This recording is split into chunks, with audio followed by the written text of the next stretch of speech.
I loved Hillman's idea that there are real beings in the world and there are real beings in you. And then, if you develop the sensibility for it, you turn around and you see what Jung did with the Red Book. Right. And this, of course, is the world of many artists and poets. I'm still working on how to think about, talk about, and then how to experience a variety of kinds of realities where whether they're inside or outside is no longer the primary distinguishing category. We are the only culture I know of that doesn't simply presume that there's a correspondence between things here and things elsewhere. And that is the reason that Hillman's Neoplatonic worldview and Corbin's Islamo-Christian Judeo worldview seems to hang together in such a networky way. It's the same thing that you find in alchemy. It's because there are analogies everywhere. Welcome back to the transmission, my friends. There is a phrase I've used probably too many times in the mind meld at this point. Not the one about dipping your wonder nuggets or clenching your cheeks or whatever.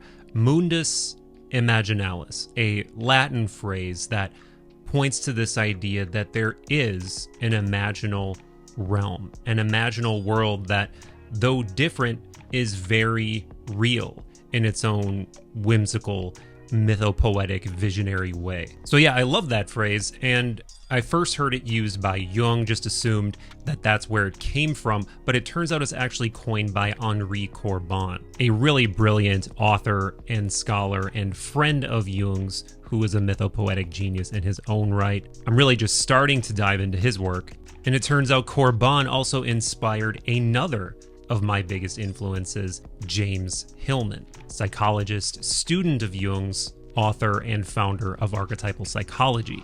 And that wizarding triad leads me to our fantastic guest in this mind meld, Dr. Tom Cheetham. He is just a brilliant mercurial man who is like perfectly sculpted for this show because, like nearly all of my favorite thinkers, Tom has multiple kinds of wisdom. He has a rigorous academic background in philosophy, and in fact, he also spent years as a biology and environmental studies professor.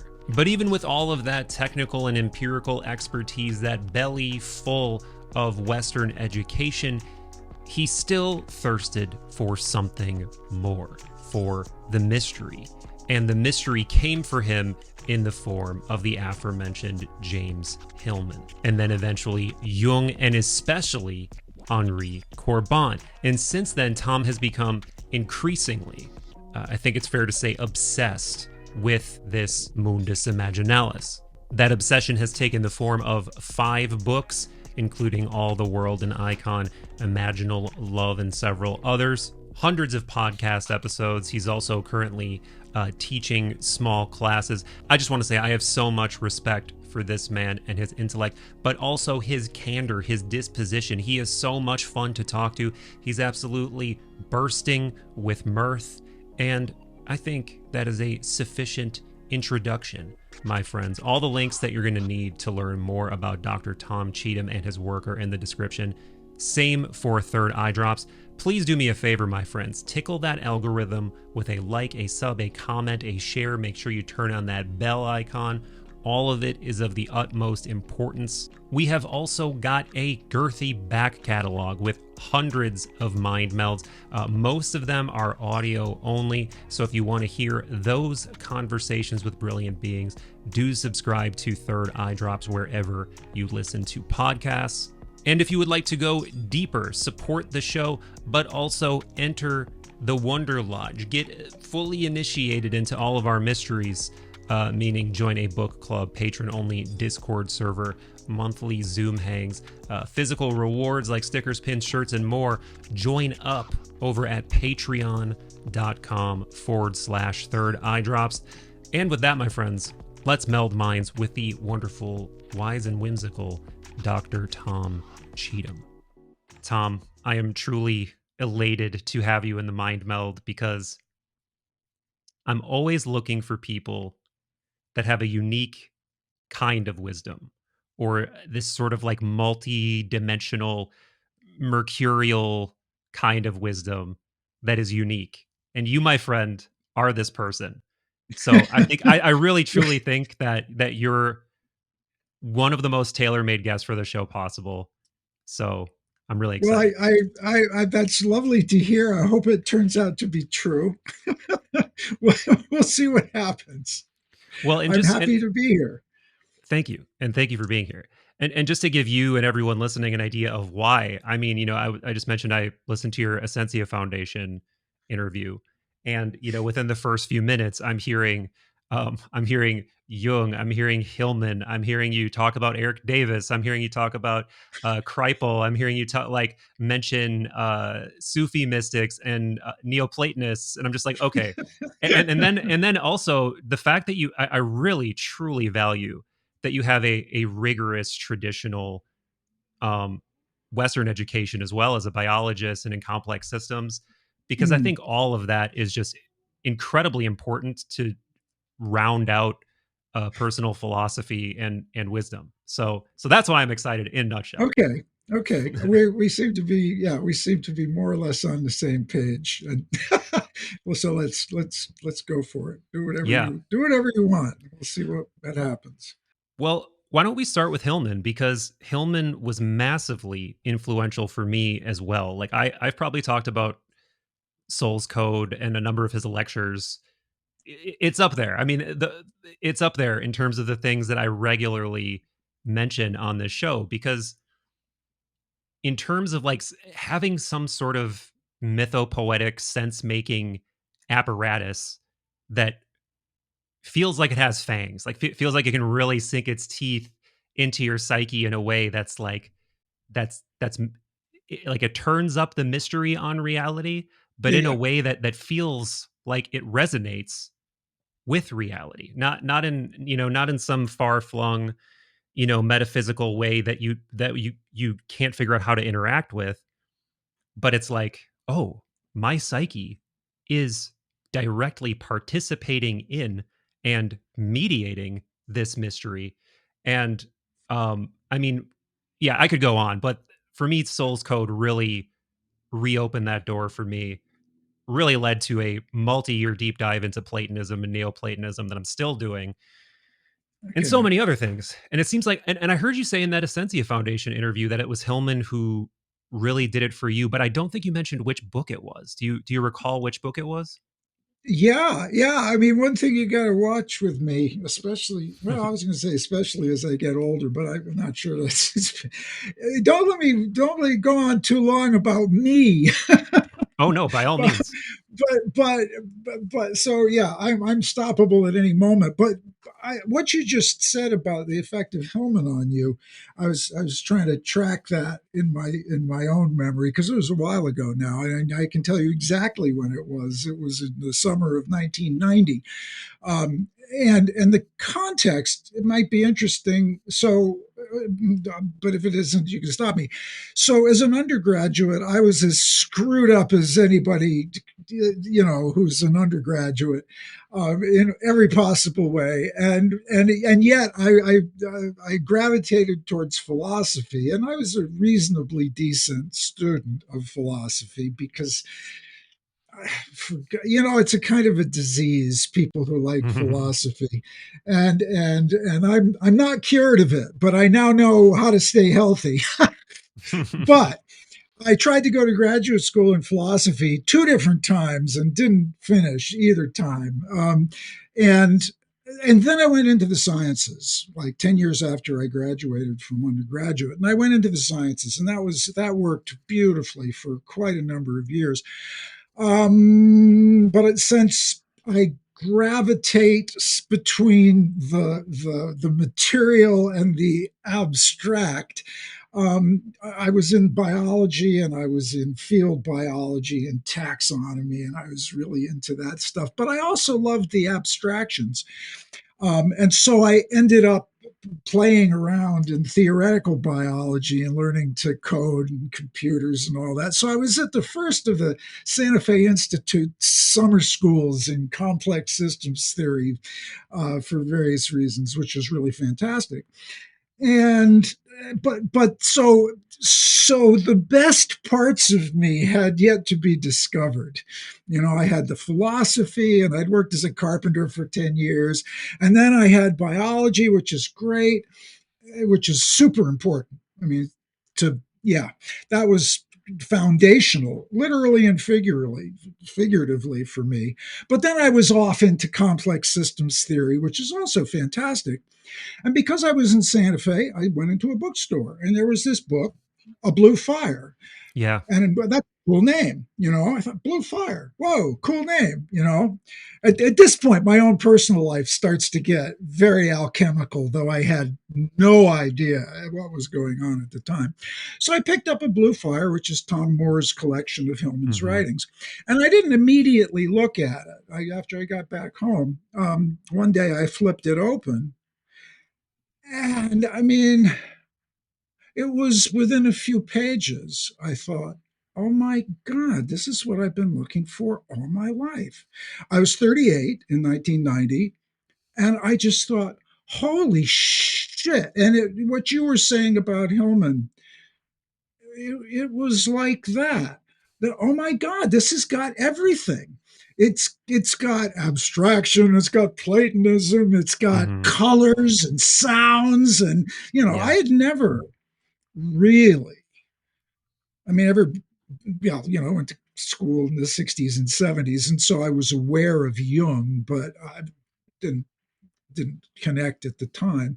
But by the time you're almost 40 and you're starting to have your archetypal midlife You're right. Jungian breakdown, Yep. Yep. which was just about beginning for me, Mm-hmm. then you think, oh, and so I had to make a decision between um, going down a complex systems or maybe neurobiology and Varela and Maturana, and there's Mm. some magnificently fascinating developments in biology that I was nosing around in at the time. And I was just thinking of this yesterday because I was talking to somebody about it. I was teaching evolutionary biology, and I just had this sense at this time while I was reading Hillman that, God, this evolutionary biology just gets under your skin and it makes you disappear because it's all just natural selection, and there's nothing. I didn't have the vocabulary for soul or Yeah. any Yeah. of that other stuff. Um, and I can't do this anymore. I need to take a break.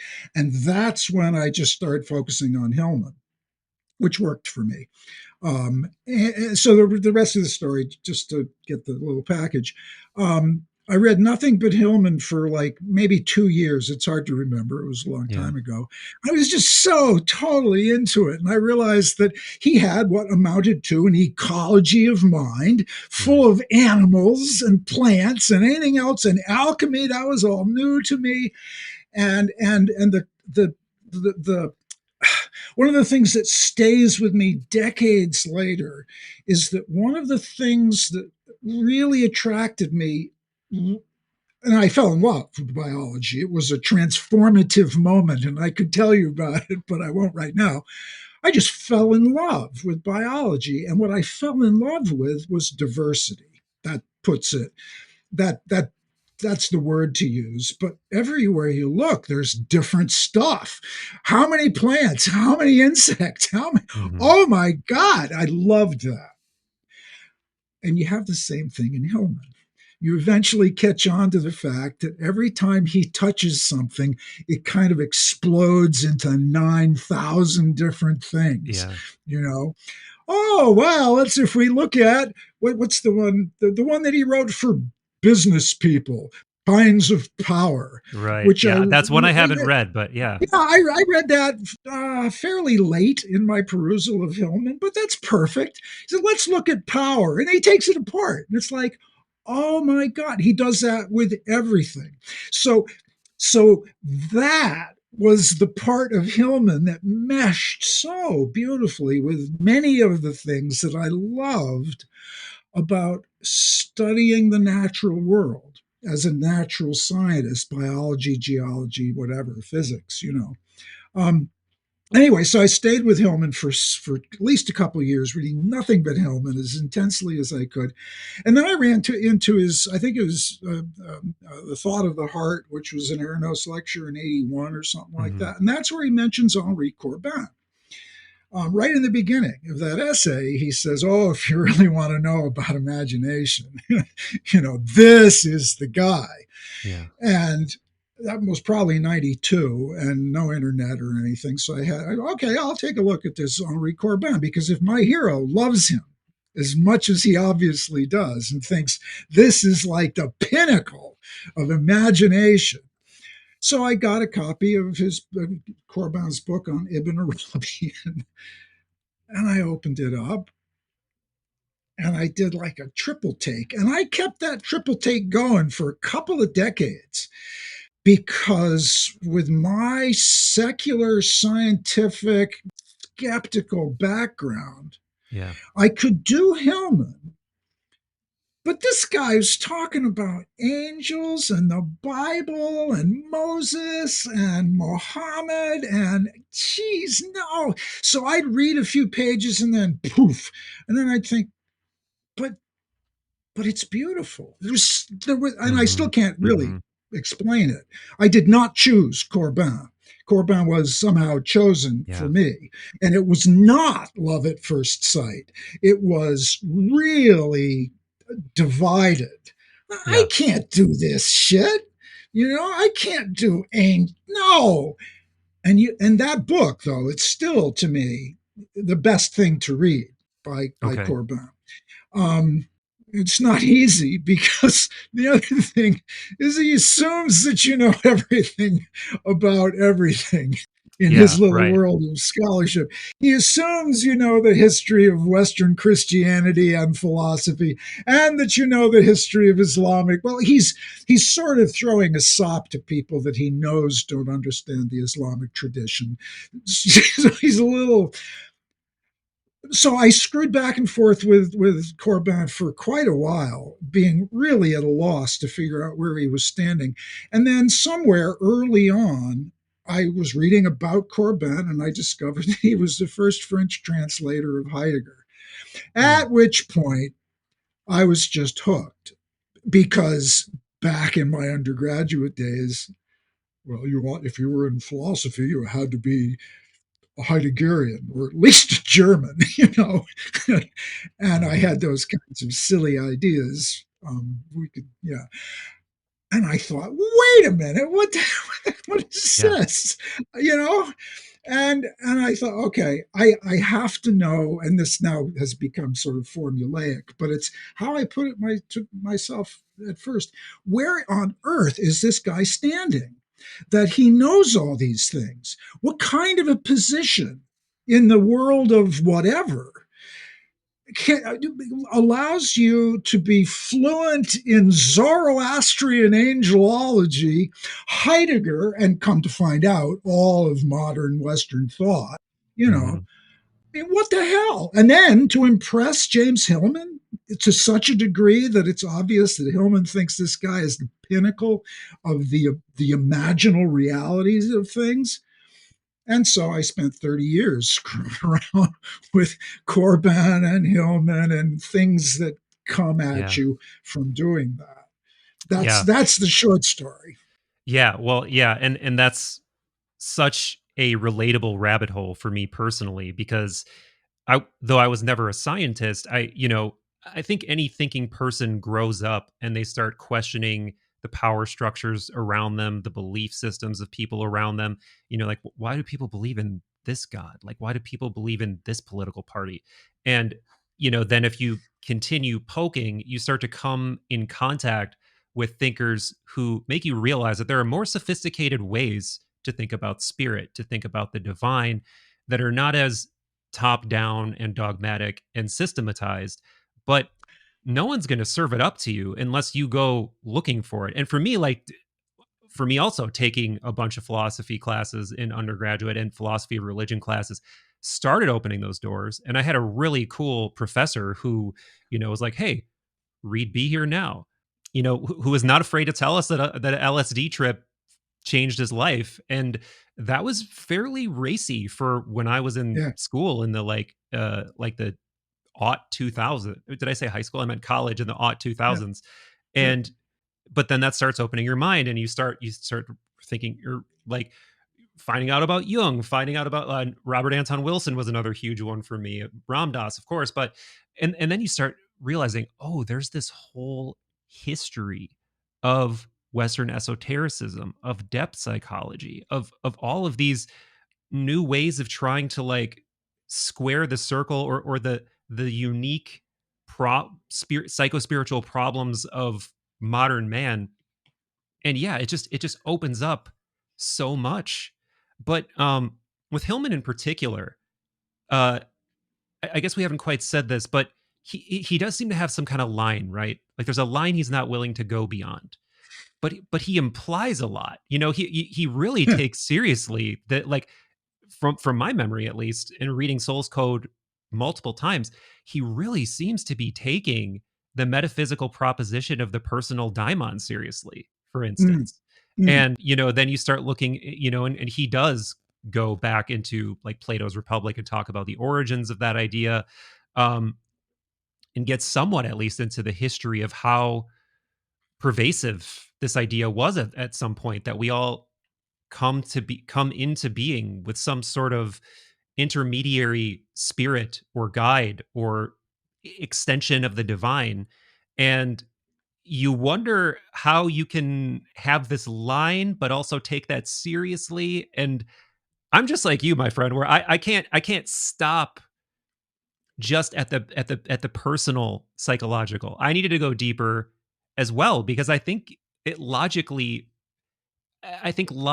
there's something where if you're not ensconced in that worldview of having to boil everything down to just the psychological, at a certain point you got to try go in the extra mile and going to the original sources. And once again, same as you, it took digesting for me. It's like, maybe this is a profane way to put it, but it's like coffee. It's like the first time you're like, "Oop, that's too much. I don't know if I could. I don't know if I like that. I don't know if I like that. Maybe if I Yeah. throw a little more depth psychological cream and sugar in there, I like the taste." But then slowly you're like, "No, I really like the original. I really like the undoctored, as if that's really a thing." Um, Well, yeah. I have so many responses to that. Uh,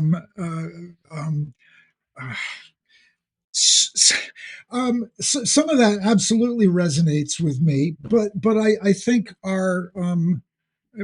obviously our paths were different, and I've been thinking a lot about this recently, because I suppose because that happens when you get older. But I'm trying to figure out the not not just for autobiographical reasons, which are kind of pointless. But they're one of the things I learned from Hillman and Corbin, um, but particularly from Corbin, I think, is that your your ideas, your preferred intellectual orientations are profoundly psychological. mhm, And there's no way around that. It's easier to do in the sciences, because of the extremely methodologically precise ways in which the sciences present their results. Okay. And all of that is very good. I simply cannot be a critic of the sciences, though I can be a critic of scientific fundamentalism. mhm, Okay. But I love the sciences. But you look at biologists or geologists or pick your favorite science, and for the most part, they the geologists are geologists for psychological reasons. Not always, but you know, and the same is true for people who want to be Heideggerians or people, Mm-hmm. and I'm it's clearer to me now that in my undergraduate days I was attracted to German metaphysics because it was depressing and deadly. Mm-hmm. Mm-hmm. Sein zum Tod, and God is dead. If you weren't a Heideggerian or a Nietzschean or somebody who knew that life was fundamentally meaningless, then you weren't really doing philosophy. It was Right. just wishful thinking. And so I and as before I went off to undergraduate school, all I read was science fiction and fantasy. Mm. And every once in a while in high school, you had to read like Middlemarch or Jane Austen. It was like, what the fuck? Yeah, yeah, What yeah. is this? You know, but no. So there was something in me when I was very young, which I think I'm coming to again in a more sophisticated way, and the reason it needs to be in a more sophisticated way Yeah. is because I had to pass through that little tiny constraint, where you only take seriously the opinions of serious people, you and then you have to recognize that, oh my God, why did I let that happen to me? What peculiar need did I have that I can now let go of? And I think at this point in my life, I more or less consciously am recognizing that what I'm looking for is permission to be alive. Mm. Because this is a little bit self-serving, because I surely wasn't aware of this as a child.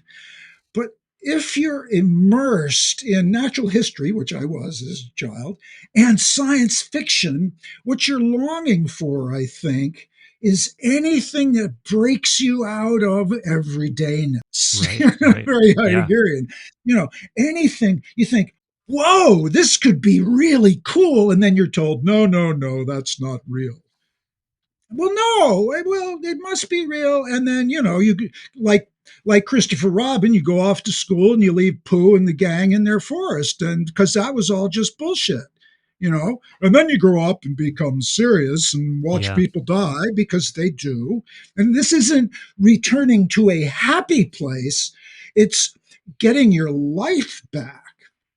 But once you've passed through the narrow opening of serious thinking, that's not necessarily a bad thing, you know, because people do go crazy Right.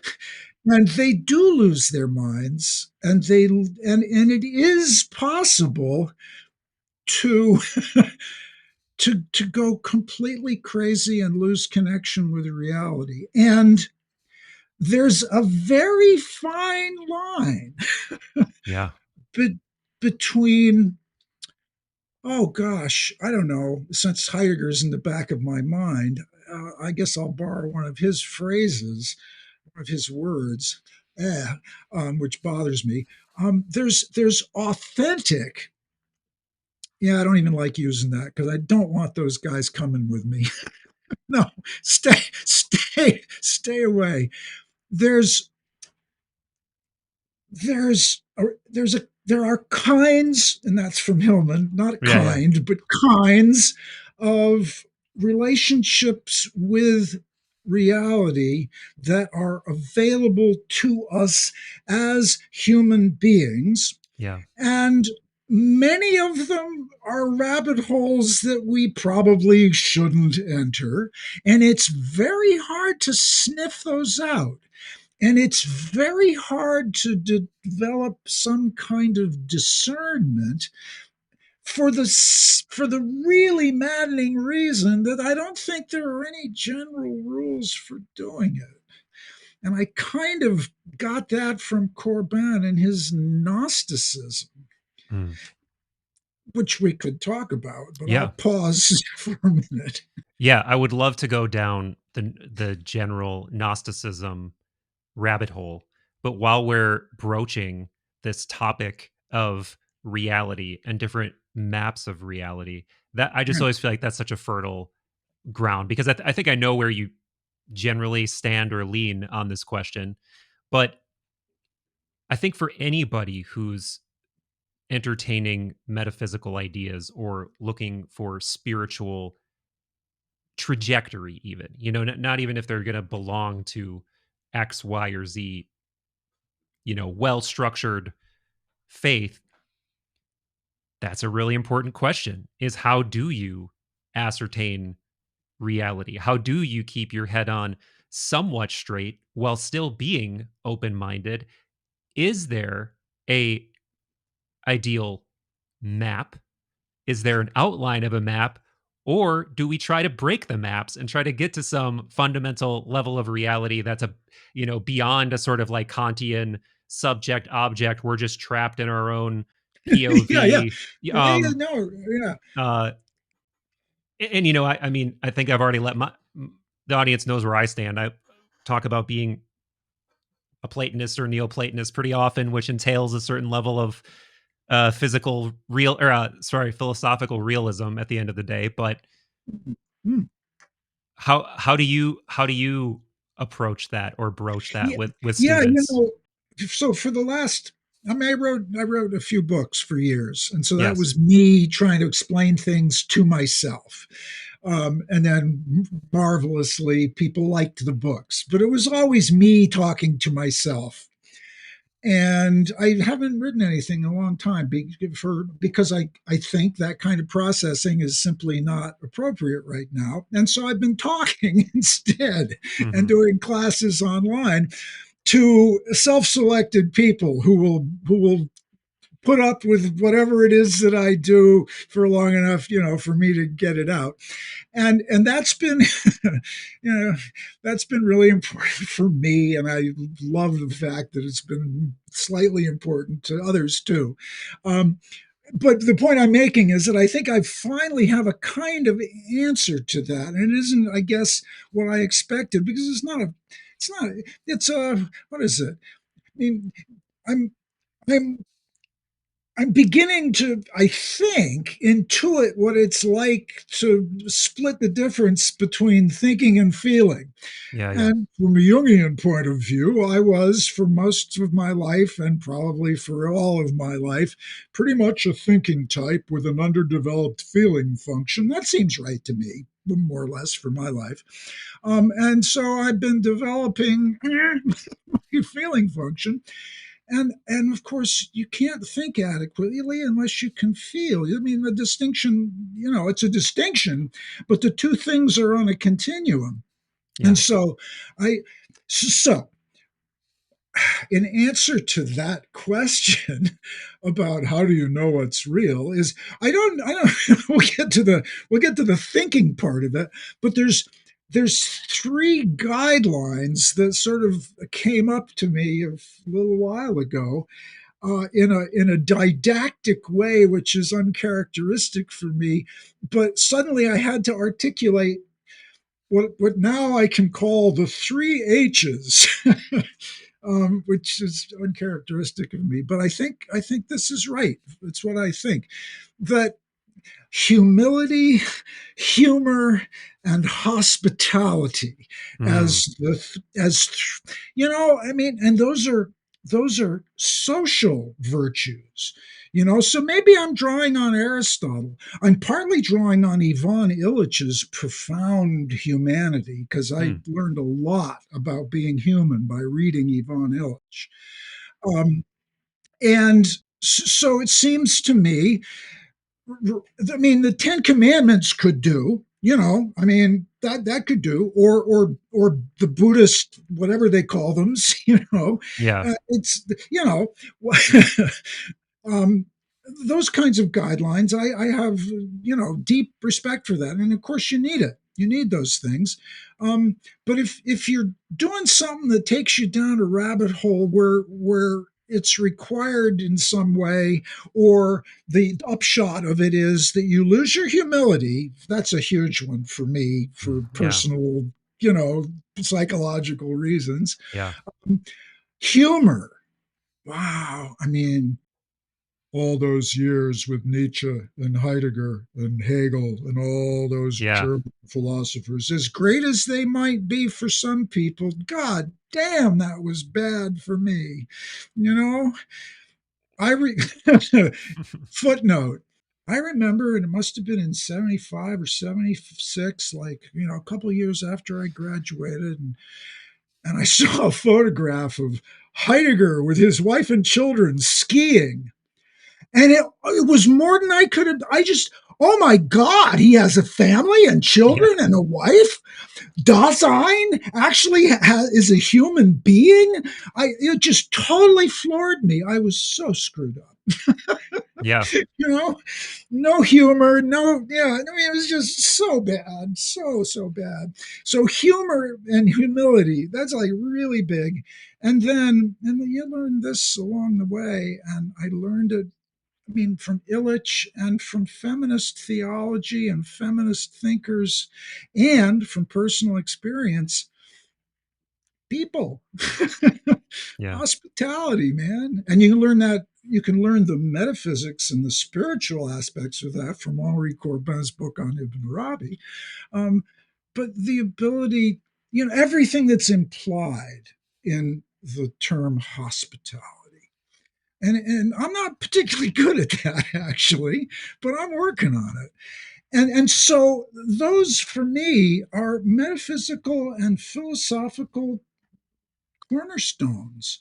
If your metaphysics, your spiritual life, and your philosophy causes you to not Yeah. to keep those connections or never develop them, then something is amiss, because philosophy was and still should be a way of life.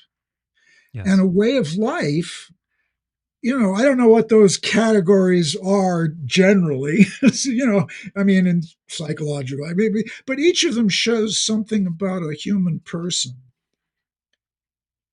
Yeah. without which, I mean, screw your philosophy, Right. you Yeah. know? Yeah. And, and so I actually really mean this.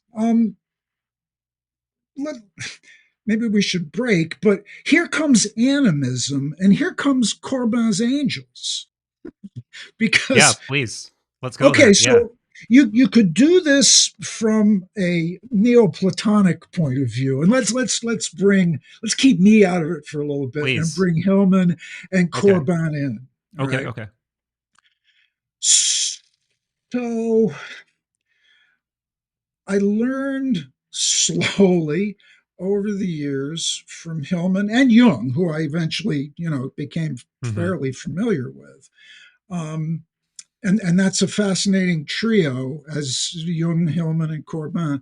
It's a fascinating trio to help locate the imagination.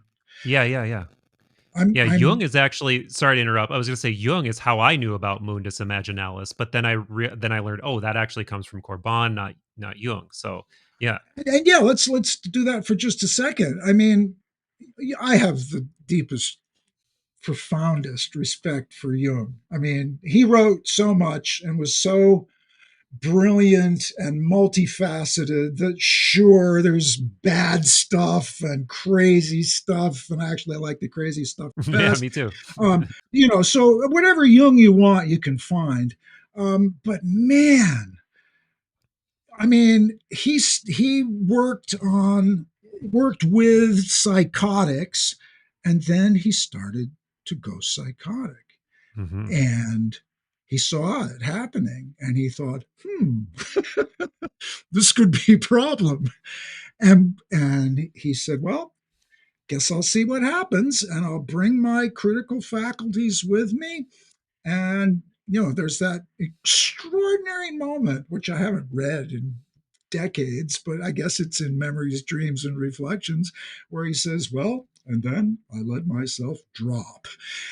Whoosh, and then he starts meeting the whatever, all the Yeah, yeah. creatures. Man, that's that guy had balls, and to pull it off and to maintain his family life and his professional career while he thinks, I'm losing it, I'm losing it, I'm losing it. And how do man, I hope, many of us have similar. I had periods where I knew I was losing my marbles and I was seeing things and stuff was happening, but you've got Jungians to talk to. He didn't have them, you know? Yeah, right. And so from Jung and then Hillman, you get the idea that there's more in here than your ego, whether you're conscious of exactly who they are, where they are, at least theoretically at first, you recognize that, this could get complicated. And then to make the angel connection again, because I wanted to talk about the outer world, Yeah. because this is the other thing. One of the goals of one of the goals of the um, mm, exploration that I've been on is to what do we say problematize the distinction between the inner and the outer. Hmm. And I had that as an idea from Hillman, like right in 1990, because he may say it exactly, but he certainly implies it immediately.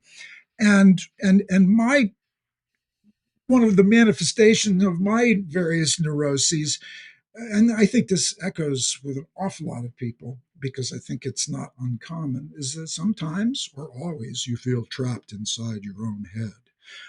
That's the end result of Western rationalism. At least Yeah. that's my take on it.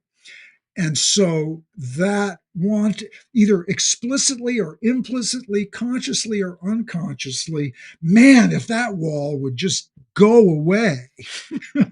I don't mind. Maybe the wall could stay, but it's full of windows. Right. And Hillman says, over and over again in various ways that when you got this world out here, and if you're a naturalist, you got rocks and bugs and trees and wood and all this stuff. And then if you develop the sensibility for it, you turn around and you see what Jung did with the Red Book. Right. And this, of course, is the world of many artists and poets. All sorts of creative people just know that because it's in their experience, but it wasn't really in mine. And so I loved Hillman's idea that there are real beings in the world and there are real beings in you. I mean, it took me, I'm still working on what that reality, Yeah. how to, how to both, how to think about, how to talk about, and then how to Yes. experience Yes. You took it right out of my head. Yep. Yep. a variety of kinds of realities, irrespective of whether you think they might be inside or outside. That where the whether they're inside or outside is no longer the Yeah. primary distinguishing category. And here, let me bring in my iboga experience because Yeah. one of the things for me, I'll tell this story because I tell it all the time because it's very funny. My best friend, maybe of all time, but my current best friend in Brazil, Marco, he's the guy who invited me down to do iboga in the first place. I've only done it twice, so I'm not anything like an expert.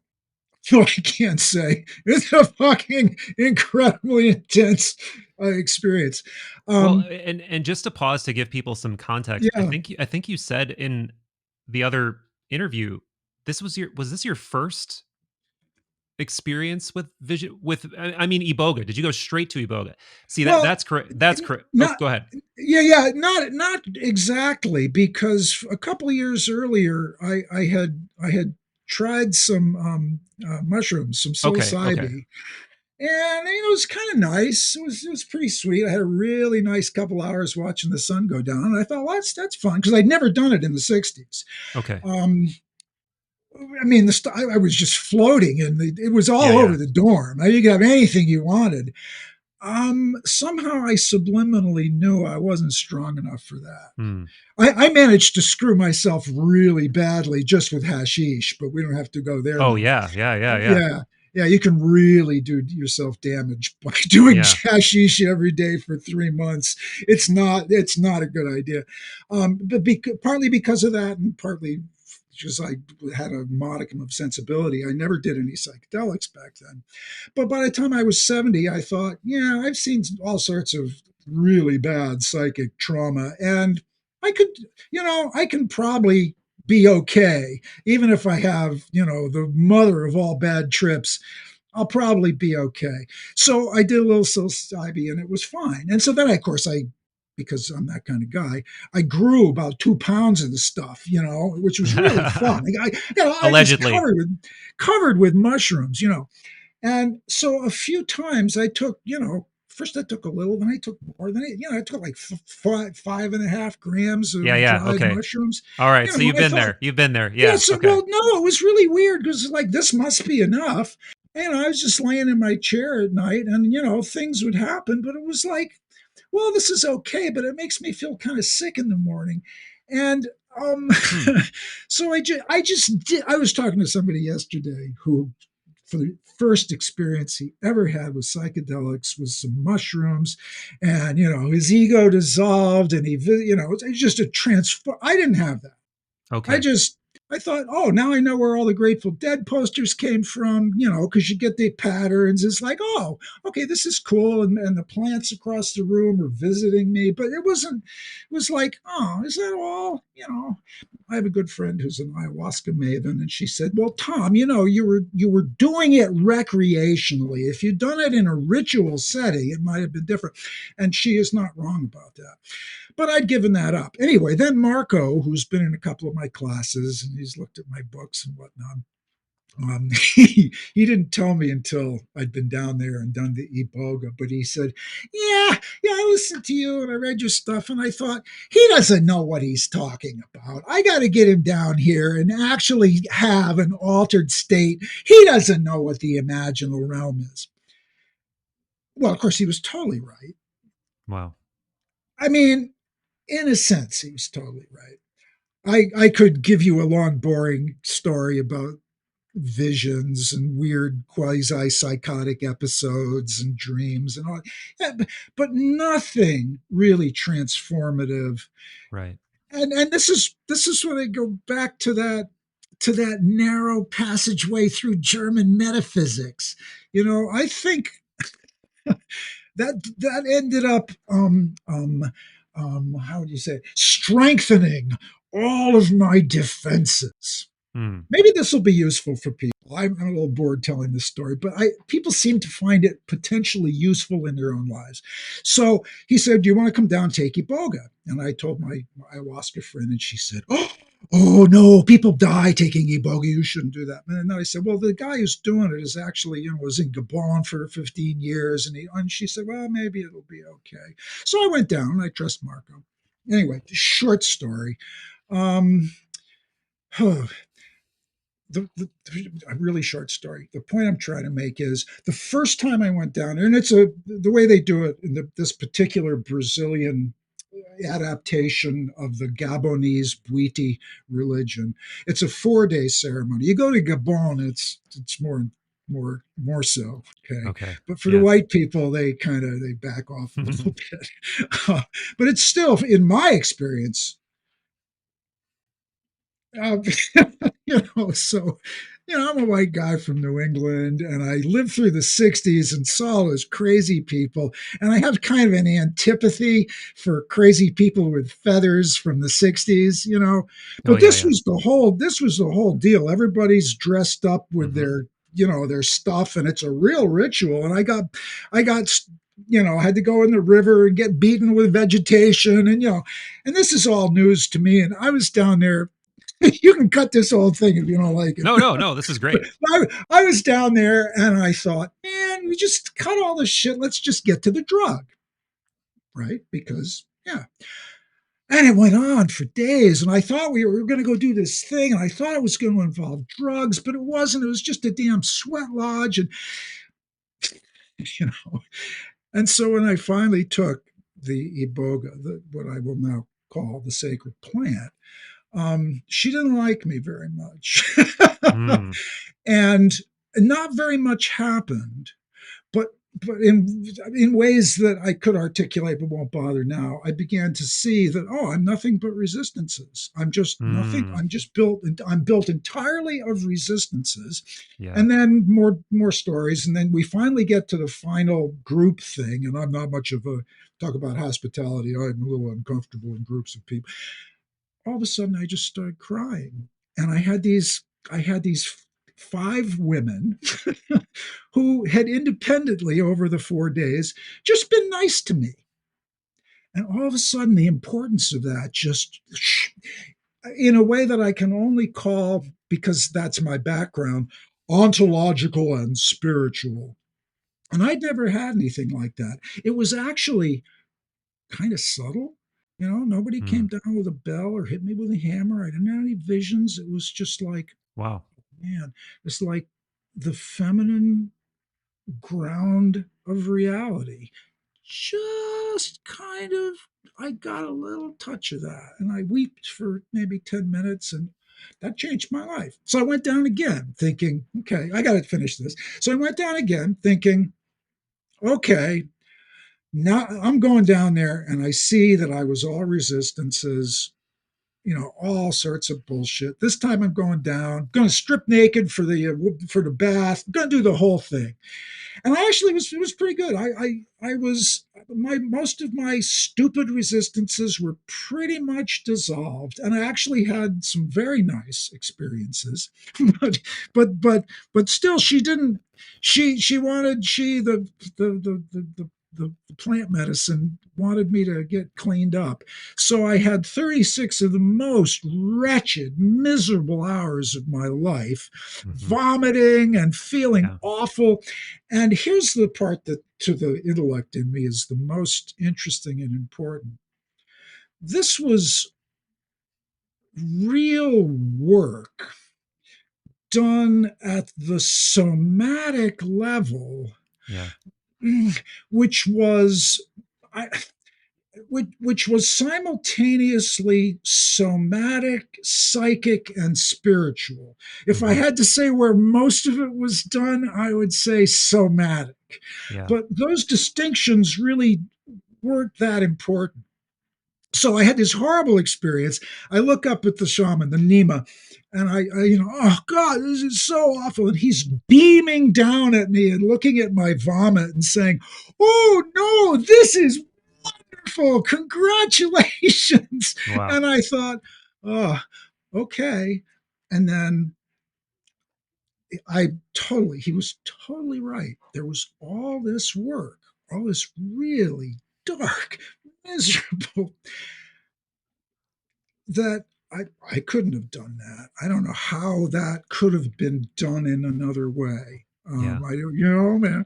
And here we can now go back up into the day world where concepts become important again. Somewhere in that wretchedness, I had the briefest vision of a female face, Mm, and not very much happened because it wasn't in time. It was just yeah. too Yeah. fast to even. And in thinking and talking about that experience later on, somebody asked me, well, do you think she was real? And it was at that moment when I thought, I don't really care. that in some sense, that I maybe someday will be able to make a little more explicit, the question of the reality or unreality of that experience is totally irrelevant, Yeah. which is like, huh. you know, this is somebody who grew up with all these ontologies. And yet, after 30 years with Corbin's Angels, oh, maybe that's how angels are real. Hmm. Just totally stand outside of all of those silly categories that we try to impose on them.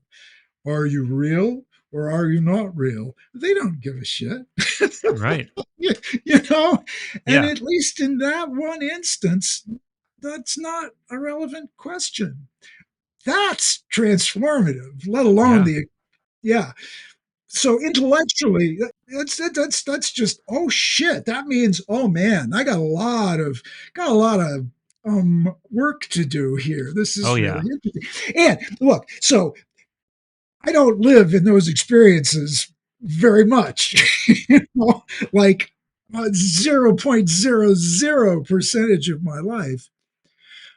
But the I think it can be arranged For in sure. such a way that that kind of dissolution of categories can have a phenomenological effect on your immediate day to day experiences of the world.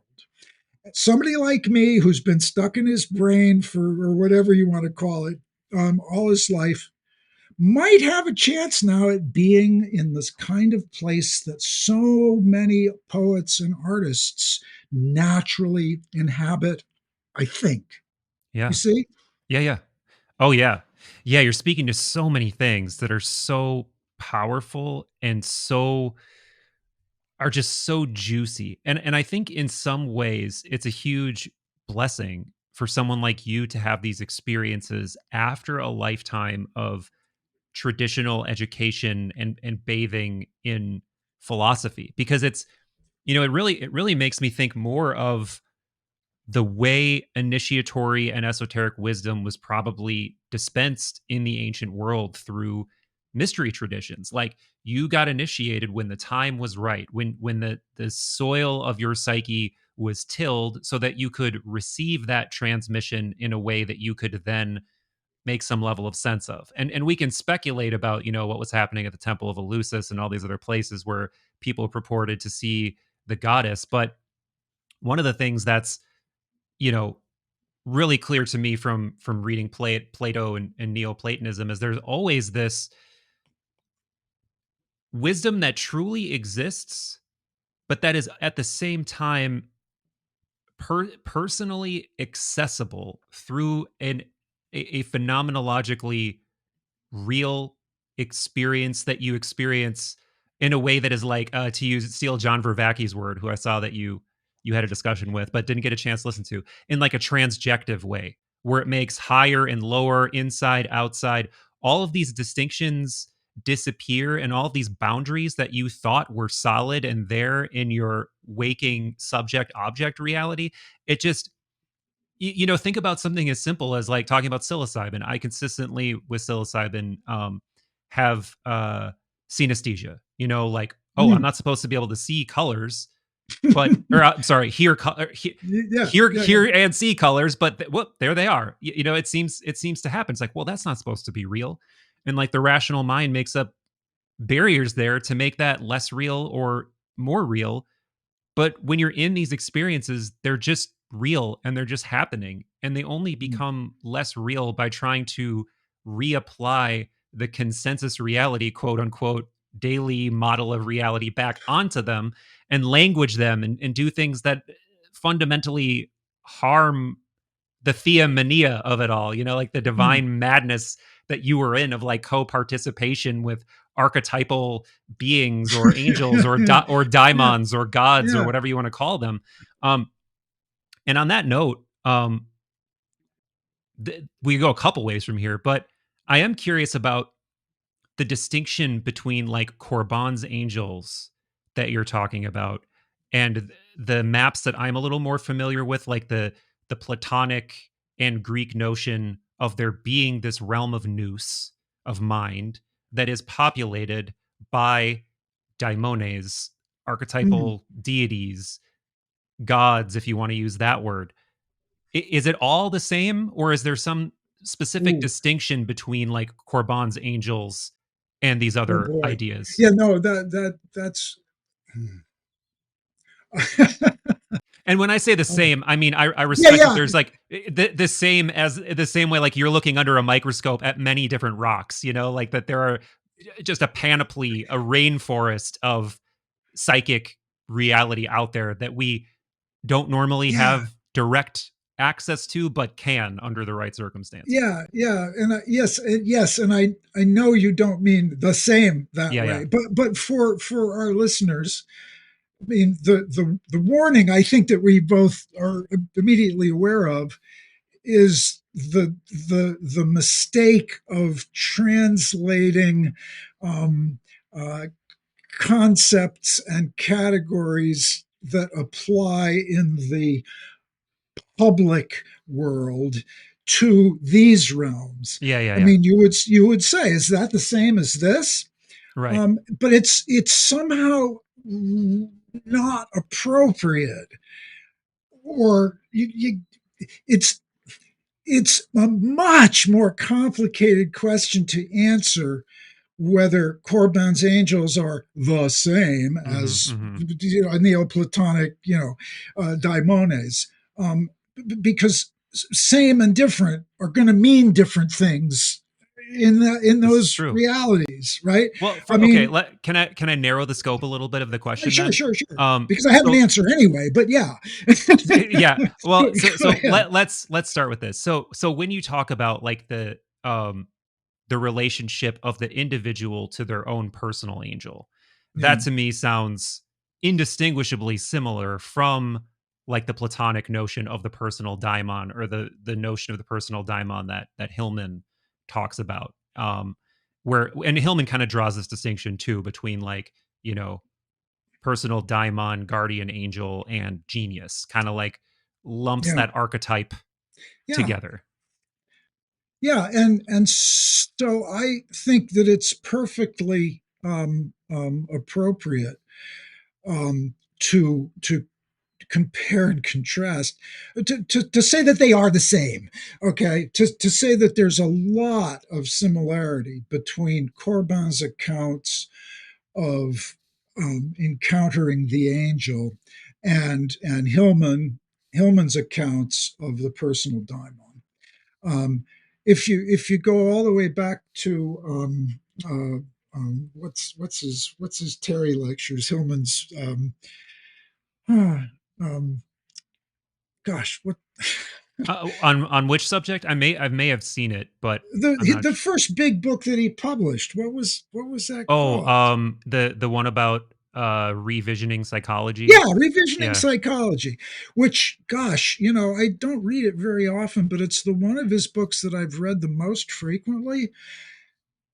And not to denigrate his later works in any sense, but gosh, it's all there. Hmm.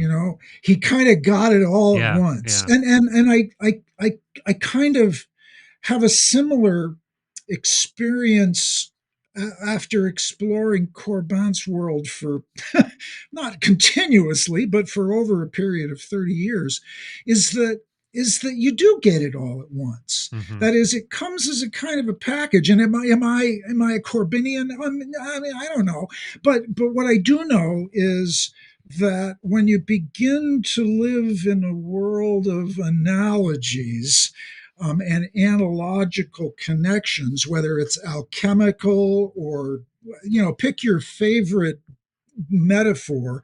And I suppose for Corbin, it would be angelological, um, that all the parts are all there together. And it might take you, several lifetimes to see that you can go from one place to another, but it does kind of come as a package. Yeah. And if you once you're in it, then you're probably, if you live long enough and are lucky, you'll be able to see a whole bunch of parts of it.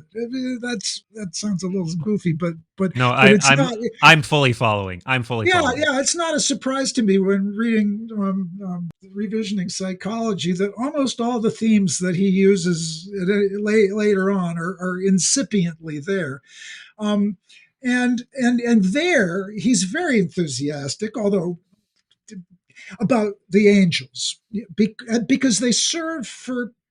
We might talk a bit, yeah. So let's use this to talk about the distinctions between Hillman and Corbin, and maybe throw Jung in at the same time because they're very different. um, and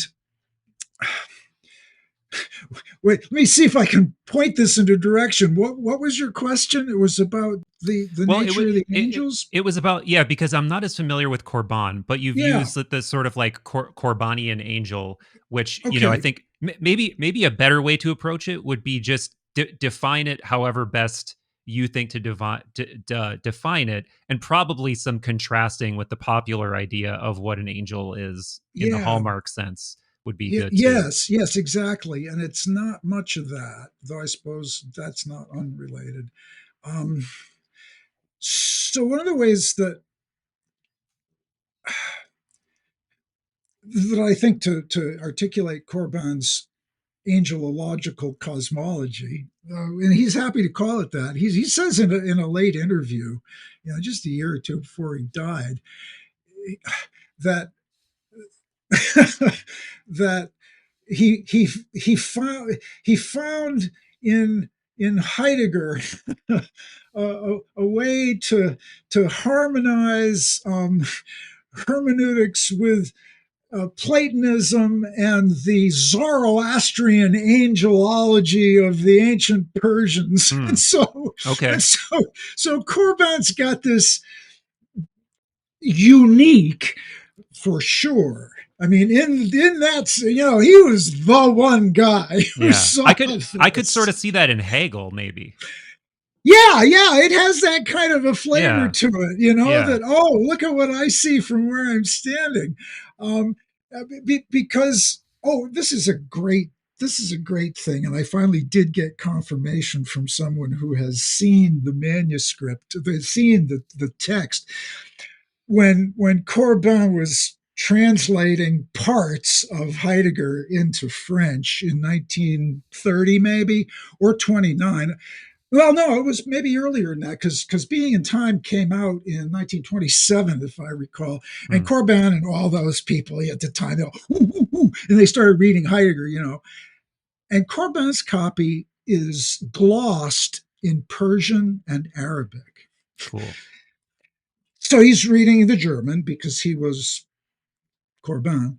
He's reading the original German, and anybody who knows Heidegger and German knows that right there is almost impossible for people to do. And at the same time, he's translating medieval Islamic theology. And so he's taking terms from Shiravardi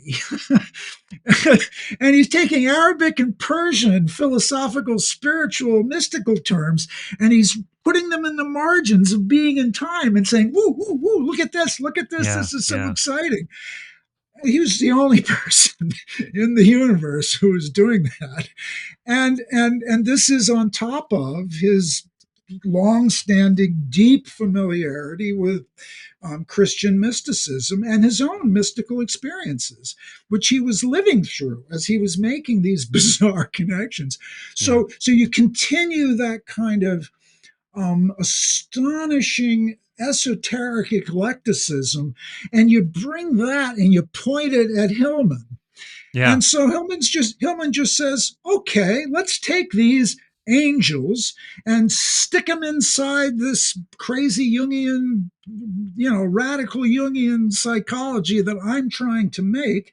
And by the 80s, I think, and I'm no biographer of Hillman, but I have the very distinct sense that by the 80s, he's more of um, a an Italian Renaissance Neoplatonist than he Yeah. is Yeah. any kind of psychologist. Yeah. Yeah. I Yeah. mean, he I still totally agree. functions. Yeah, he Yeah. still functions as a psychologist, but that's not where his heart is. If you read And something that's even Yeah, sorry to interrupt. I was going to say, even if you read something like Dream in the Underworld, which is like not even 80, I think that might be late 70s, but Yeah. he's waxing poetic about mythology and Greek gods more than he's talking about psychology or actually doing dream work in that book. Yes, Yeah. yes, and well, because and let's see. So the in my humble opinion, but it's worth something, at least because I know it's such a great essay. Thought of the Heart Hmm. is not real long, and it's one of my favorite pieces by Hillman. And Okay. it's just after those. It's early '80s, and he's just full blown Italian Neoplatonist. And that's the one where he points right in the first page to Henry Corbin and says, "If you want to know what the imagination is, you should listen to this guy." And then the rest of that essay is full of Plotinus, and I should Hmm. say that Corbin's book on Ibn Arabi is full of Neoplatonism. Yeah. One of my favorite anecdotes in there is the one that he gets from Proclus. Since he was Corbin, he probably got it directly from Proclus, but he Yeah. might have gotten it from Ficino, because apparently Marsilio Ficino liked this anecdote. And that's Yes. the anecdote of the prayer of the heliotrope. And here's where the angels start coming, and why I'm saying read Hillman's Thought of the Heart, because the animistic Neoplatonism that gives rise to the angelology, or Corbin would say, oh, no, no, no, vice versa.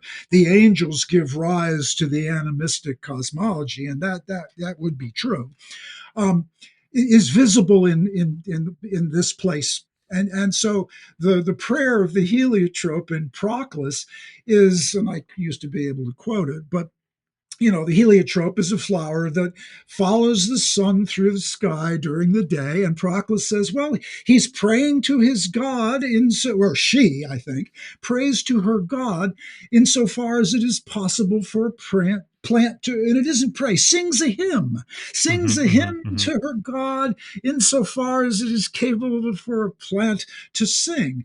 And the animist in me and the botanist and the naturalist in a 17th century sense, you just think, oh yeah, that's why people made Florilegia.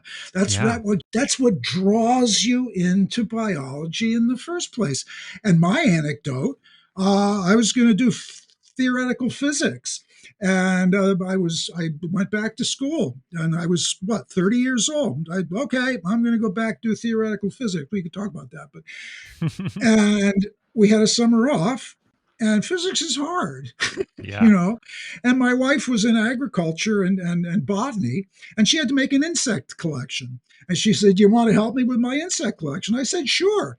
And I got out there, and I caught a chrysomelid beetle in my hand, and I looked at it under the magnifying glass, and I fell in love, and it changed my life. It was like, oh, Wow. holy shit, look at, oh my God, I don't, oh my God, what on earth? Yeah. They're iridescent, and they're perfect, and they're tiny, and they're absolutely, turns out I'm a microscopical kind of guy, and I spent 40 years staring through microscopes.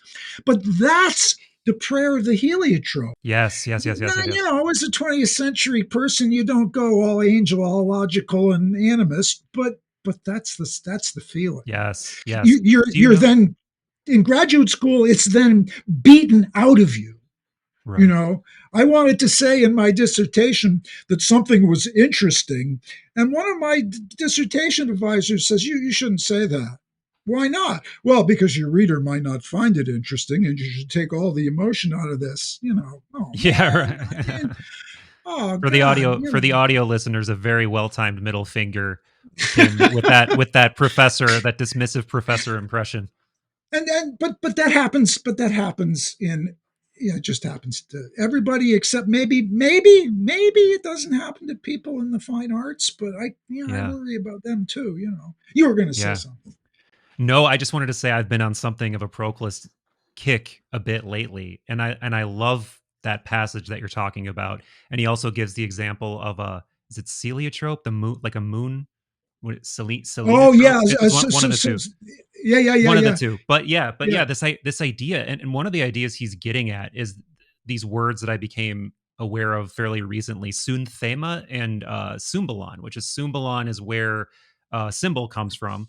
But this idea that there are divine signatures that are, in a sort of as above, so below sympathy that extends all the way up and all the way down throughout reality. And these examples of the selenotropes and heliotropes is an example of like, look, like there were like, of course they are worshiping because there's divine signatures penetrating all of reality. And it's such a beautiful idea that just goes such a long way toward re-ensouling and re-imbuing, like finding the anima mundi in the everyday. So this idea of the signatures or of heavenly correspondences Yes. has struck me as important for a couple of decades, but for somebody like me, a well-defended rationalist, uh, being Yeah. reconstructed very because some people are born and they're cool with this stuff, but I wasn't. Or if I was, I got it beat out of me.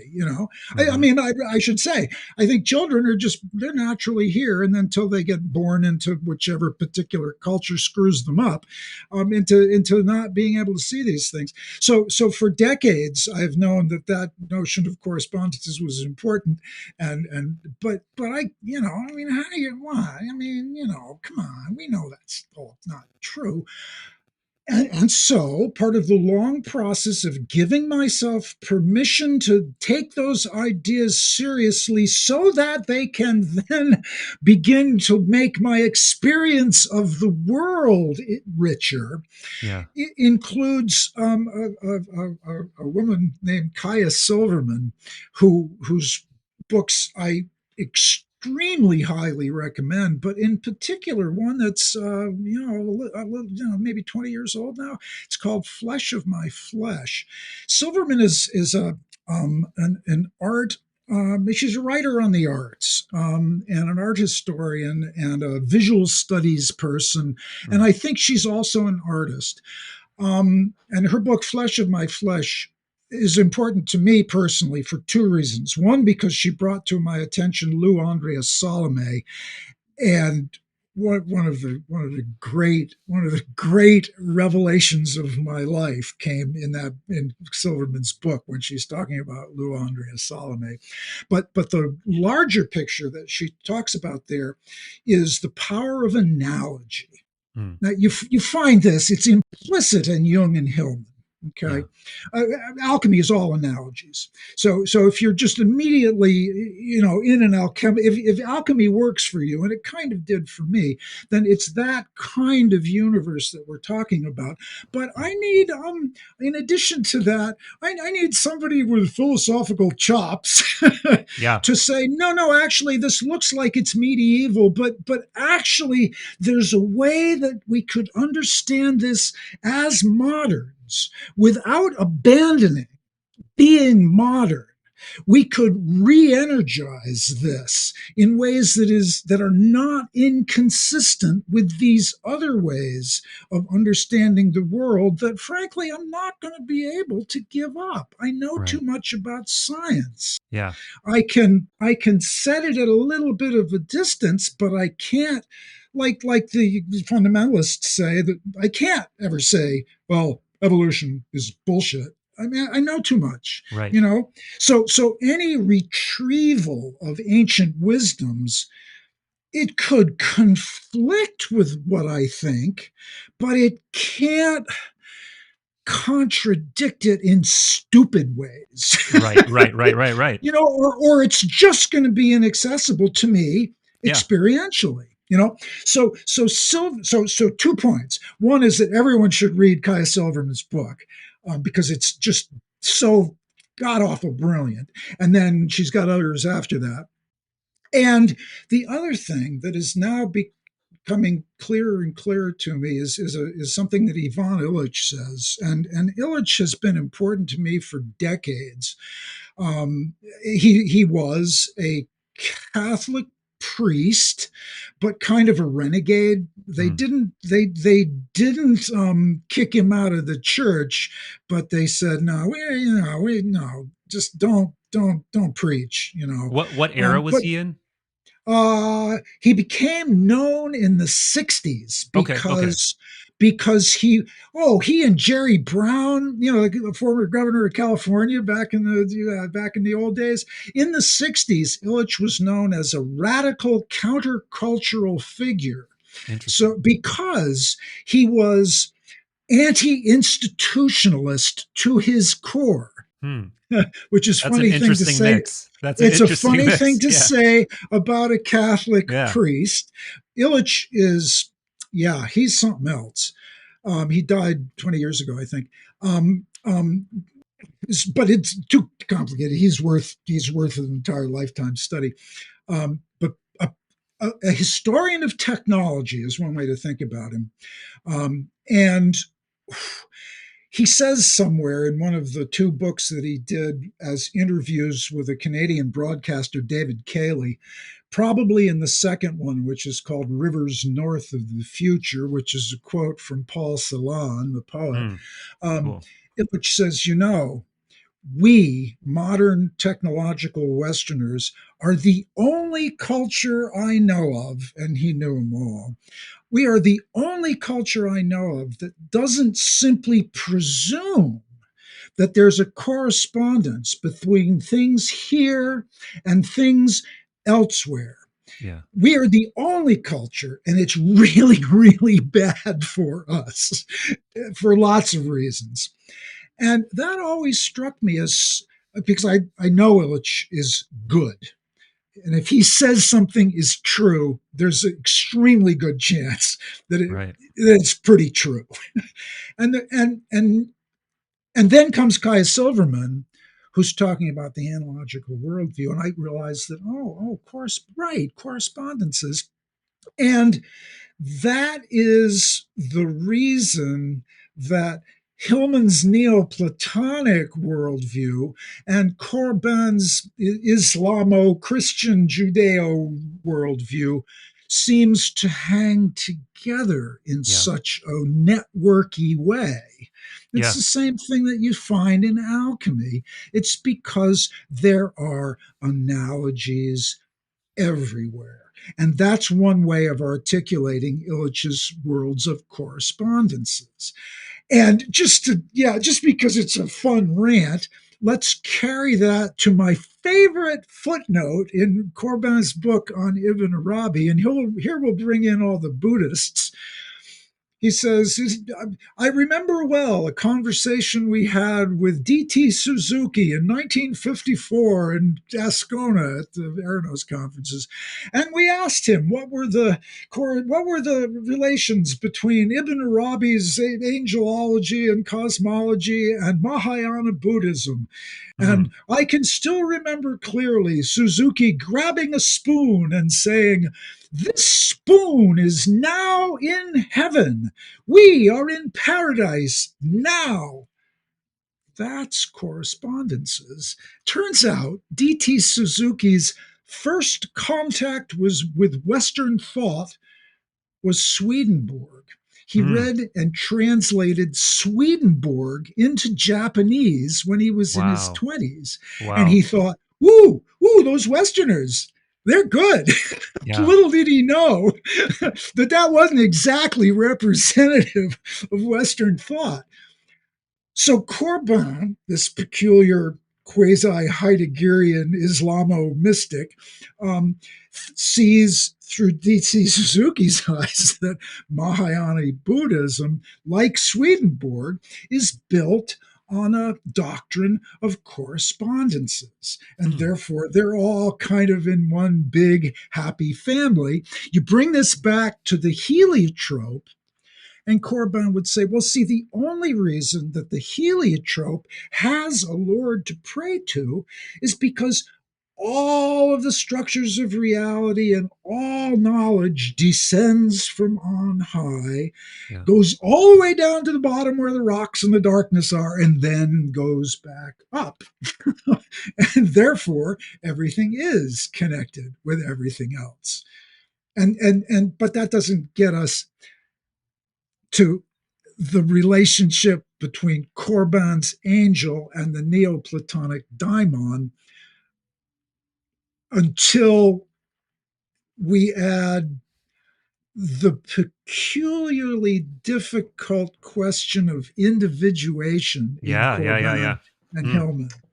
I would love to go there. And this is somewhere I've stumbled before. This relationship between individuation, the personal daimon, um, and all of this really. And I guess we should say that it is. I mean, it's even just Platonic. It's not even Neoplatonic because Book 10, Plato's Republic, boom, the whole general prescription is right there about how the relationship between uh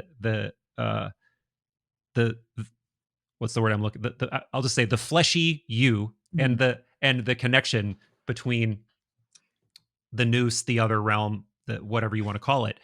And there's an amazing quote by Mary Louise von Franz that I know I have somewhere in my notepad where, you know, for people listening, she was probably the most privy to the way Jung thought than almost anyone else. You know, worked very close with him, worked on multiple books with him. And she says something in a couple of sentences to the effect of everything Jung is saying is about exactly what you're about to talk about. This relationship between the personal daimon or the personal, you know, uh, guardian angel, whatever, and individuation, and this becoming process of figuring out who you really are, and it's not just psychological in the, you know, mm, the sense that we're used to. Like this is a mm, process mm. of psycho spiritual becoming. Yeah. And I think for a long time, Jung was afraid to say that. And he took a very long, curvy path to saying that. But I think it bears out that that is the case. Yeah. This gets into into really, for me, super interesting, unresolved questions about the Yeah. nature of human person and reality. So this is from C.G. Jung, His Myth in Our Time. The basis and substance of Jung's entire life and work do not lie in the traditions and religions which have become contents of the collective consciousness, but rather in that primordial experience with which is the source of these contents, the encounter with a single individual with his personal God or daimon, his struggle with the emotions, effects, fantasies, and creative inspirations and obstacles which come to light from within. So there's the, That's yeah. yeah. I had been for a long time really reluctant to use the term Gnostic when I was writing about Jung or Corbin or Hillman, because it's a really complicated term Yes. historically. People mean all sorts of crazy Yes. different things by it, all of which are legitimate, but it just muddies the water. But recently I've gotten a little clearer, whether right or wrong, I don't know, but a little clearer in my mind that really I have to use, I have to go ahead and use the term, because Corbin was a Gnostic in the sense that Jung was a Gnostic in that paragraph, you know, because in you could say the same thing about Corbin that she just said about Jung, though the context is different, and so that change, it does change things a little bit, Right. or maybe it changes them a lot. Oh God, it gets so hard to talk I know, I know. because we're so we're we, language is both a wonderful tool and a horrible trap, both at the Right. same time.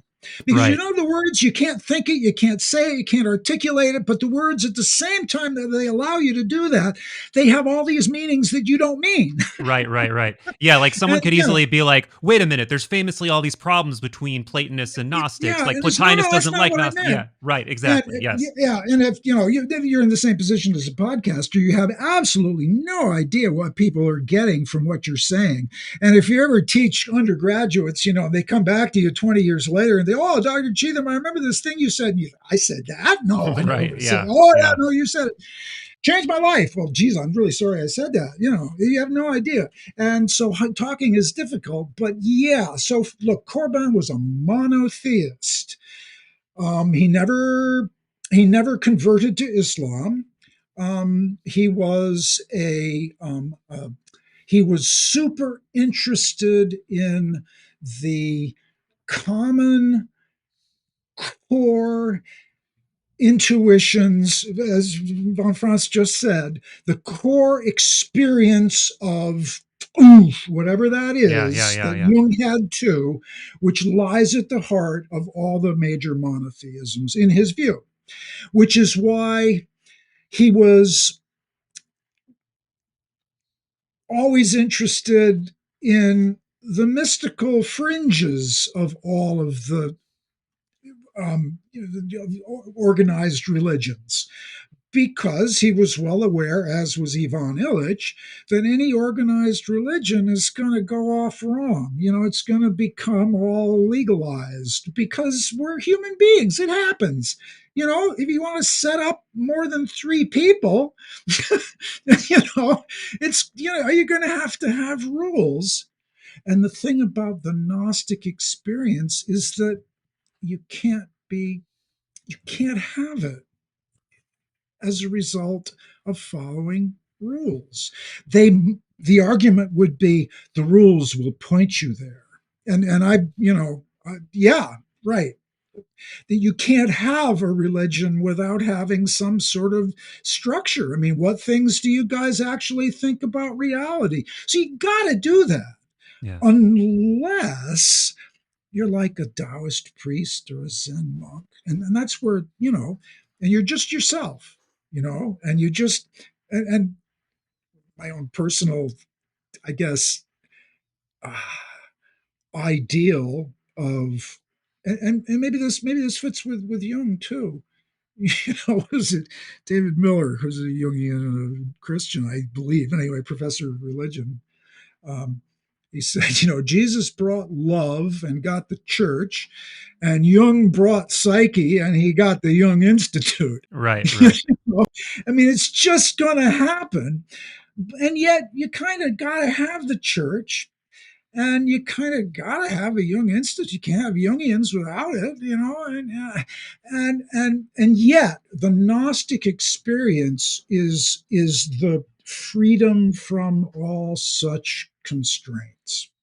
And when you come back from that, I suppose ideally you would emerge from your cave as a Taoist priest, and you wouldn't teach people anything. You would just be, ideally, and you could argue that that's what happened with Jesus.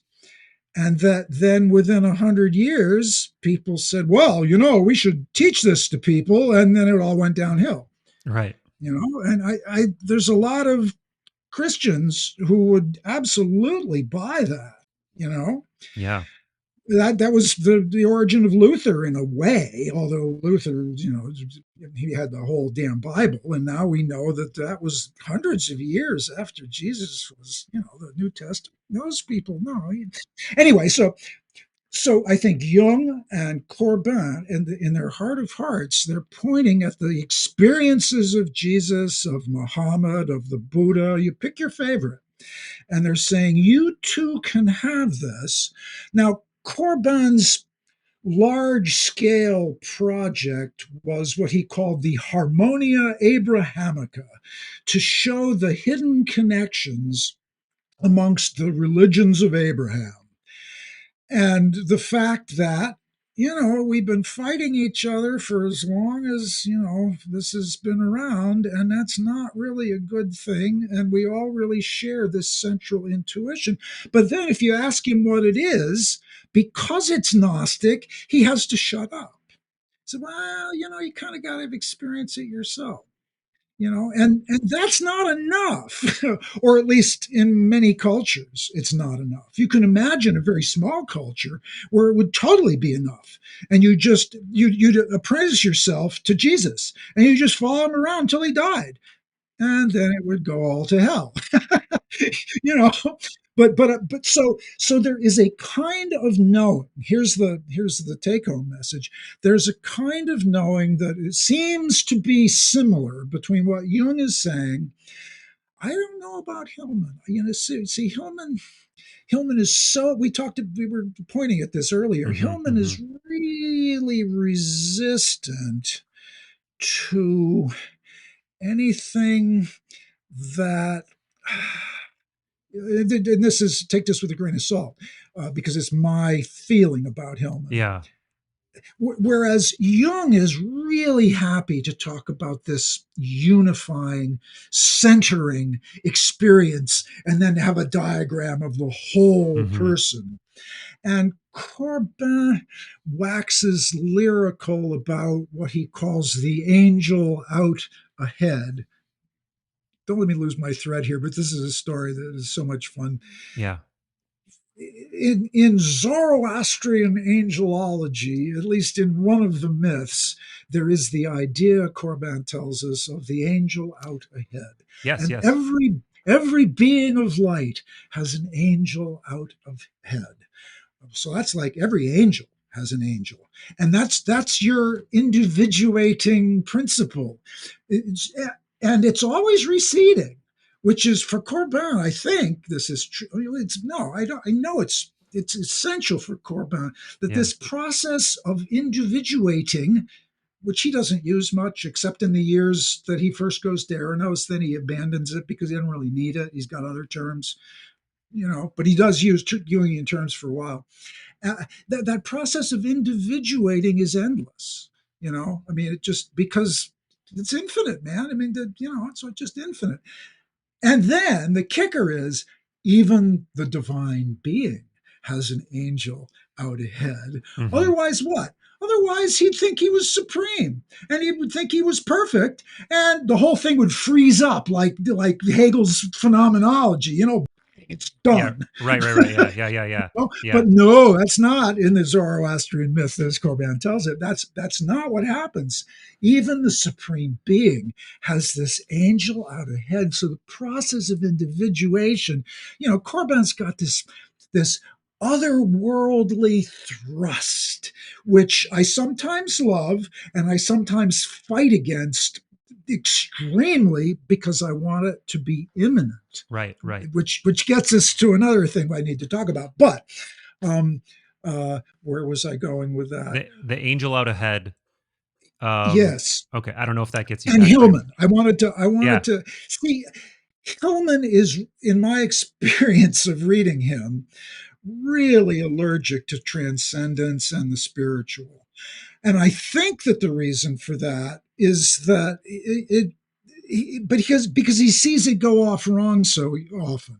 He sees it become otherworldly and beautiful and all pink and frilly Right. Yeah, like and the new age. happy. Yeah, the new Yeah, age cliche. Yeah. and it loses. And I mean, I grew up during that '60s kind of, so I'm Yeah. sort of, I'm younger than Hillman, but not that much younger. Yeah. So I too share a certain antipathy, Yeah, and it's for still here, for the overemphasis on love and light and yeah, like yeah. It's like, oh, geez, the manifesting flower your reality children. and all that shit. Yeah, Yeah. yeah. Yeah. Oh man, it's all gonna. So as a human being, and then as a therapist, no, he's much more comfortable rooting around in the darkness. All you gotta do is read Dream in the Underworld, and he's very happy there. And that's not Henry Corbin. That's one place where they at least methodologically, but also emotionally, they just part ways there. Corbin doesn't. He knows I'm sure from personal experience, the extraordinary difficulties that are involved in any spiritual path. I mean, he knows Sufism, he knows these people, he knows that there's this horrible, nasty darkness. And he lived through at something of a distance because he was in Istanbul, but he lived through World War II. None of those people are oblivious of darkness, you know, and so he knows about that. But he wants but his written theology is all about heading towards the light and battling the darkness. And he's not a he's a theologian and a mystic, and not a psychotherapist or I don't know, a knight. And so he doesn't give you any help in your battle with your shadow or your darknesses. And so when he sometimes does talk about Jung's, well, one place where he differentiates himself quite explicitly from Jung, when Jung says that you should learn to integrate your shadow, Corbin says, no, there can be no integration of a shadow. The shadow is to be defeated, Mm. period. And so Yeah, they're that very that that different. is, and that's very Zoroastrian as well. Like, I mean, there used to Yeah. be I used to know these words because it a big epiphany for me was that in Zoro, like there is a personal angel in Zoroastrianism, but but you have two. There's like there's the negative and the positive. Oh gosh. And I used to know the Yeah. word. I used to know the words for them, but I've forgotten now. But that adds Here's that adds a whole other like Yeah, yeah. dimension to this Oh, thing. no, no. Here's a couple of interesting things about Corbin. He says, boy, I don't want to get this wrong. It's fairly clear to me, and I will stand on this, that Corbin's God is not omnipotent. And that Yeah. comes from his grounding in Zoroastrianism. There Hmm. is a battle to be fought against Ahriman. You Hmm. know that Yeah. and we are. It is not guaranteed that the good forces will predominate. There's a battle for the soul of the world, and it could be lost to the forces of darkness. And he, the first indication of I don't know where historically that falls. It wouldn't I don't know where historically that falls in terms of like the Second World War. But of course, in Europe, they had a First World War, and he was not unaware of that because he was, born in 1902. So, those people are all soaked in darknesses. Hmm. But that's a place where, ontologically or psychologically, but there is no psychology for Corbin. He's not interested in psychology because all this is spiritual. He doesn't have a psychology, you know. And that's what you were saying earlier about Jung. He's very awkwardly placing himself in the psychological world Yeah. because he knows that psyche isn't just psychology, right? Well, I Yeah, remember there's some quote from him after the schism with Freud and the whole Red Book visionary episode where I don't remember where I read this, but he openly said in some writing or some interview saying like there was a very clear moment where he's like, I don't know if I'm going to continue down the path of psychology and psychiatry or go fully into a spiritual path. And obviously, we yeah, know which direction he went from the outside looking in, but you could argue that really everything he was doing was almost like circling back, like the snake eating its tail and yeah. going back into being both or something. Yeah, and I am not. I mean, I am really not a Jung scholar. I'm just an interested participant and Yeah. observer. And for a while, I read a lot of Jung, but I'm no scholar. But what I believe is probably true of Jung is that he never quite resolved that because Yeah. it's really hard to resolve. He's trying to be both a scientist and a theologian, Right. and that's hard. I mean, it's just purely hard. Um, and yet, the problems that his kind of psychologizing sets up.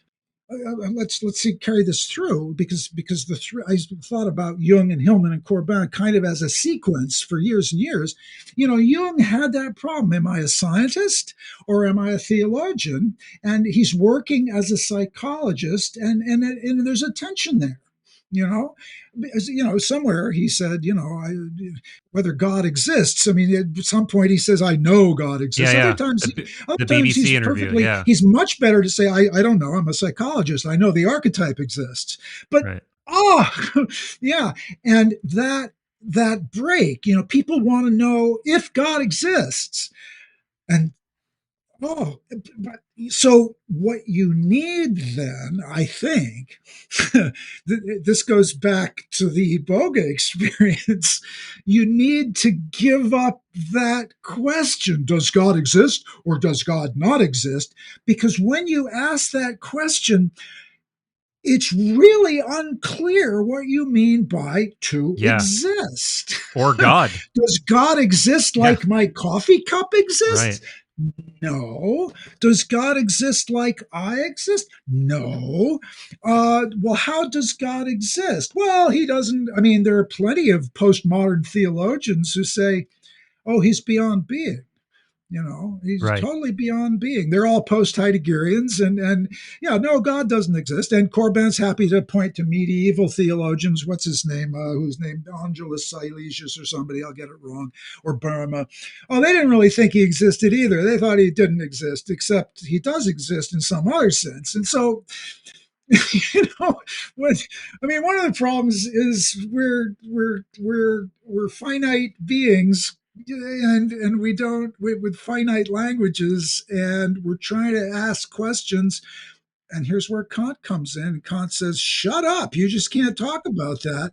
And that worked for a few hundred years, but then people are showing up saying, yeah, no, I'm not going to shut up because the language you use opens you to further experiences. This is the pragmatism of someone like Gilles Deleuze, who I will not talk about because I don't know anything about him, but I'm on the verge of learning things because I think that had Corbin lived long enough to see certain aspects, well, Corbin himself, he's getting old and he got pretty crotchety and didn't like Hillman, Mm-hmm. but but there are people in the philosophical world and the theological world who are trying to come to grips with these kinds of ontological questions for a number of reasons, some of them perfectly consistent with the traditions of Western philosophy, others perfectly consistent with other traditions in philosophy. Um, like, people who are saying, well, people other than Western Europeans have been thinking hard Yeah. for a long time. And so I just tie this together, that these questions of inadequate ontologies, God, we're so screwed by being philosophers, but it's a way of looking at the world. So the problem of having inadequate ontologies um, is that it limits your ability to experience and appreciate a wider range of the primary human potentials that are outside of, in my case, a Western white European Anglophone experience, like my Bwiti Yeah. brothers from Gabon or people in the Amazon. So at this point in the discussion, the increasingly global discussion, you find yourself talking to anthropologists have been on this for Mm-hmm. quite a long time because, and I wish I had time in my life to study the anthropological literature. There's the there's the ontological turn in anthropology because a lot of them went and lived in the Amazon and they thought, whoa, these people, wow, this is great. And I know anecdotally, sometimes those people come back and they start working with artists because what are you going to do if you suddenly realize that there's actually this other extraordinary way of experiencing the world, that suddenly you realize, oh shit, I could do that, but I need tenure. yeah, You yeah. know? People like And so, Do you know Jeremy Narby? yeah, Yeah, sure. yeah. Or He's a there's good example. Yeah, the guy that wrote the book, When the Forest Speaks or something. You know, yeah, they keep, they generally, this is an absurd thing to say, generalizing, but one option is to keep your position in anthropology, but then go work with musicians and artists and other people, because those are the people within the constraints of Western reality who are on the edges and experiencing, or trying to experience, I don't know, things that are pushing the borders, the boundaries of that box. This is, it comes back to, I just, let's finish the yeah, Hillman thing, yeah, yeah. because when I say pushing the borders of the box, what did I get from Corbin that I didn't get from Hillman? And the answer was, and I think it's now coming to a conclusion, Hillman won't give you religion in Right. any, he will give you profound, Like I mystery mean, and wonder, but he will give you profound mystery and wonder, but he has an implicit, as you said when we were beginning, he has a place that he won't go, yeah, which is like spirituality. He doesn't like the word, and it's like transcendence. He doesn't like that, and and I think that for my psyche, I really needed the full blown religious experience, or at least yeah, it had to become okay for me to have that kind of experience. And you get those okays from Corbin. yeah, And then I had as much as I could get, and then realized that what you also get from Corbin is a variety of ontological possibilities. And then I can come back into, because I'm not going to be Christian. I'm not going to be a Sufi. I'm the sort of person who's never going to adopt one of the major Abrahamic religions, or probably yeah, any other religion. It's not going to happen to me. Um, but with but see, what's, in my experience with lacking for Hillman, is I had to be able to make that circuit out to the angels, and to recognize the power of those myths. And through Corbin, because he's extremely explicit about this, any theology or philosophy that you have that you are sure is right, it's just you, man. It's just you. It's a projection of your deepest inner soul. yeah. Oh, and then you come back and you're back here in the world, but you've made Well, that circuit out there. especially if you're committed to calling it this or calling it that.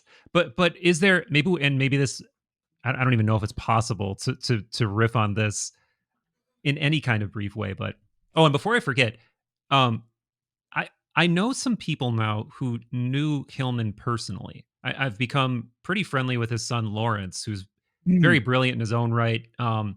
Archetypal astrologer, also has a PhD in some kind of psychology. I don't remember exactly what, but also Tarnas knew him fairly yeah. well, and they spent time together at Esalen and some other places. So I've tried to glean a little bit more about, like, what did he really think about these things, and I've gotten sort of conflicting answers. And I've seen Mm. him, I think Yeah. I think I've seen him really, like, savagely dismissed by some people, like, uh Yeah. who is it, the author of Catafalque. um Oh, Jesus. yeah, Yes. yeah, yeah. Peter Kingsley. Kingsley. Yeah, Yeah. Yeah. and also, I mean, he has just these huge problems with Plato too that I don't Yeah. quite understand, where it's like almost this, like, savage, like, antagonistic dismissal. But anyway, but I also have heard things like that he may have been more open-minded about certain things, later in life. So I'm kind of trying to figure it out too.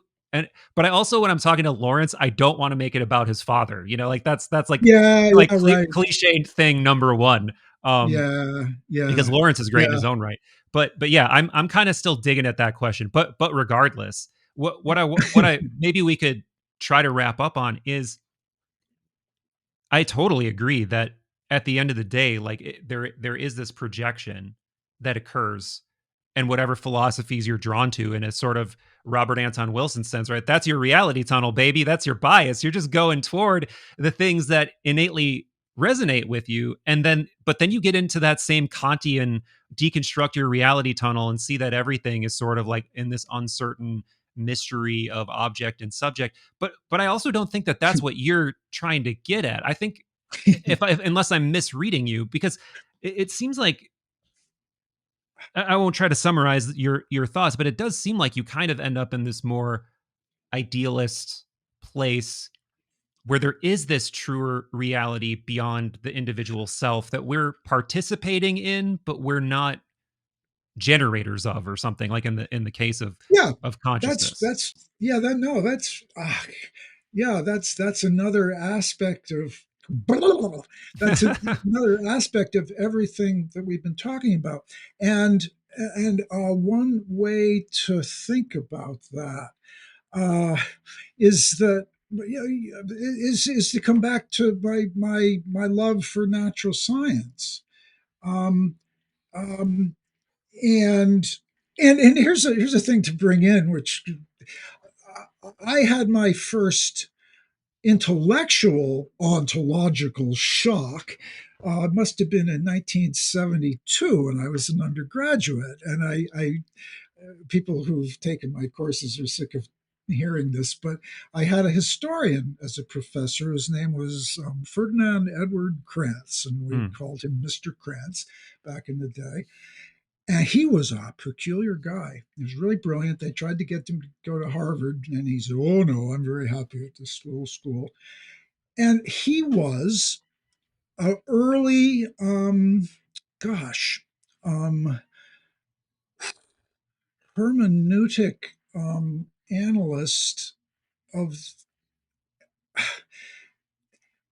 I mean, what he was proposing is now kind of common knowledge, but in the 60s and 70s, it was radical. He would sit studying ancient Greek texts and concluded, after many years of doing it, that the ancient Greeks didn't just talk about the world differently than we do, but their experience of themselves and the world was quite different from us. Hmm. Now, you know, in our times, this post Foucault and then a bunch of others, that's become pretty common. And that's one of the things that the anthropologists are rubbing up against over the decades, is that, holy shit, these people from the deep Amazon, they claim that the plants have persons and that they, you know, they see things.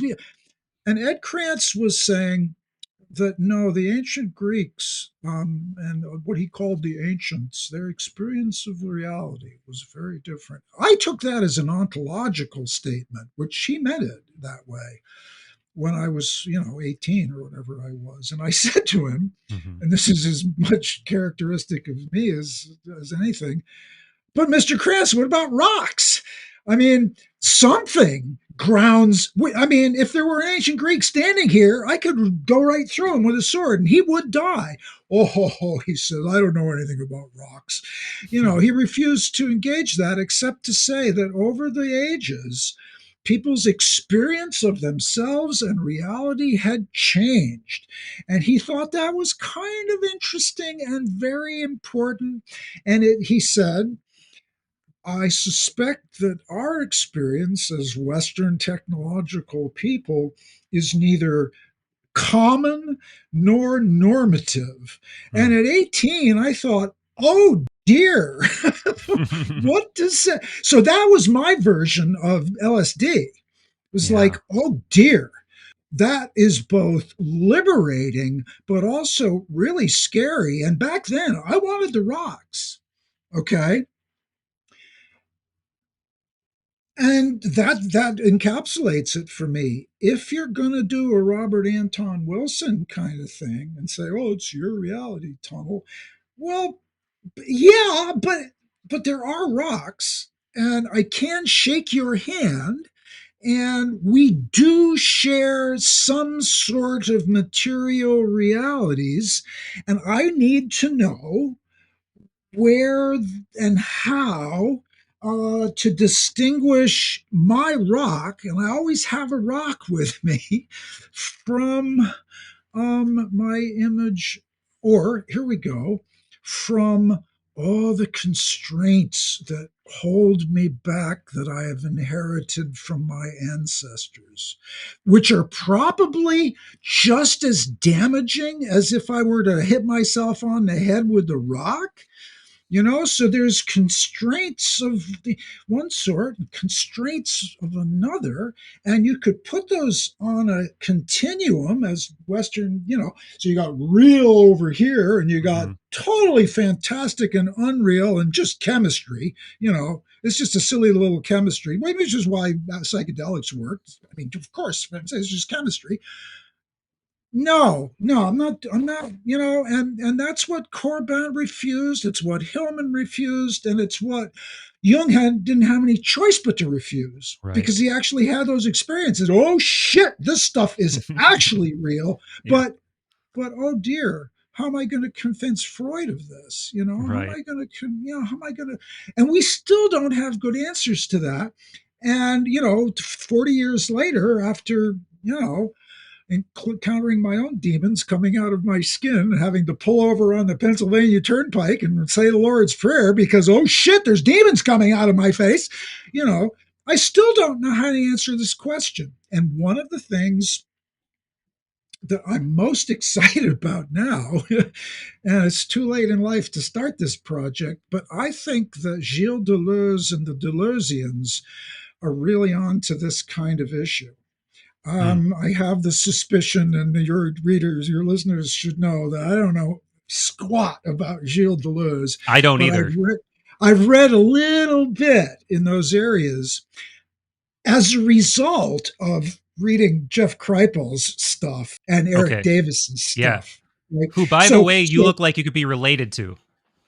who Eric Eric? Davis. Yeah. Yeah, we haven't yet met, though we've been in contact a little bit. I have talked to Uh, him on the show a couple times, but it's been a very long time. And yeah, man, that's a whole rabbit hole we didn't even begin to traverse is Well, your interest in high I know weirdness and we. all of this stuff. Let's Yeah. let's let's put it into a spot in just like half a minute. So, talking about Jung and Hillman and Corbin for me is like old Yeah. history. Okay, Hmm. and and there's also the sense that I have, because of all my connections that I've made in my books, is that this is the attempt to resuscitate a medieval worldview, which partly you could look at it that way, but then no, as Kaya Silverman is trying to do, no, let's reconstitute something that has the virtues of alchemy and whatever your favorite of the ancient, or angelology, but do it in a modern context, which is available to people, as we were saying before, is available to modern people. Yeah. I'm not going to become a Thomist. It's not going to happen. And where might you go for that? Well, before I went down to take Iboga the first time, and this was a synchronicity, I was listening to Ezra Klein's podcast, as I often do, and he just had an out. He said, "Oh yeah, by the way, you should read Eric Davis's book High Weirdness." And I thought, I trust Ezra Klein, so I Hmm. I grabbed the book and I read that whole book in about 2 days, and my jaw was just hanging down, and Yeah. I thought, oh my God. And then I looked up Eric Davis and I thought, oh, he's a student of Kripal, who I had Hmm. met at a Corbin conference just to draw all these things together for us at the end. I had listened to Jeffrey Kripal talk about the imaginal and Henri Corbin and UFOs at a Yeah. Corbin conference at Harvard like a year before. and I realized that, oh, people think he's okay. I knew about him, but I thought he was a crazy person because of the books he'd written. I just thought he was insane. I didn't even want to know about his stuff, you know. And then I started reading Kripal, and I read 7 or 8 of his books in about 2 weeks. Yeah. Wow. You know, and so that kind of went funk. These are the people who are, in their own peculiar way, pushing us to rethink reality Yeah. in ways that are um analogous. Yeah. Maybe it's a stretch, but are analogous to the ways that Hillman and Corbin and Jung Right. are allowing people to do it. Yeah. The mysterium is leaking back into the everyday in a way that I think cannot be contained. And Yeah. I totally agree that we need, and Tarnis and I were talking about this a little bit too, is that it's become sort of fashionable to like bash the postmodern POV, but at the same time, you're so stuck in it that it's not like you can, like, as you're alluding to, you can't just like fully retreat. Like you can pretend to be a modern Western person and go straight into like a shamanic POV or whatever, but you're not really there. Like the same way you're pointing to it, the ancient Greeks. Like I love Plato and Platonism and Neoplatonism, but I can't live in that exactly in that same umwelt, you know. um Yes, yes. and yeah, so there does need to be this like alchemical squaring of the circle between that and what's emerging. And I can tell that you're definitely onto it, and I really like where you're going with this whole line of inquiry. And I easily think we could do another episode on it, which I Oh would yeah. totally Well, love to do. the advantage and disadvantage of this kind of material is it just goes on forever. Yeah, I mean, it is my life, so you know, same.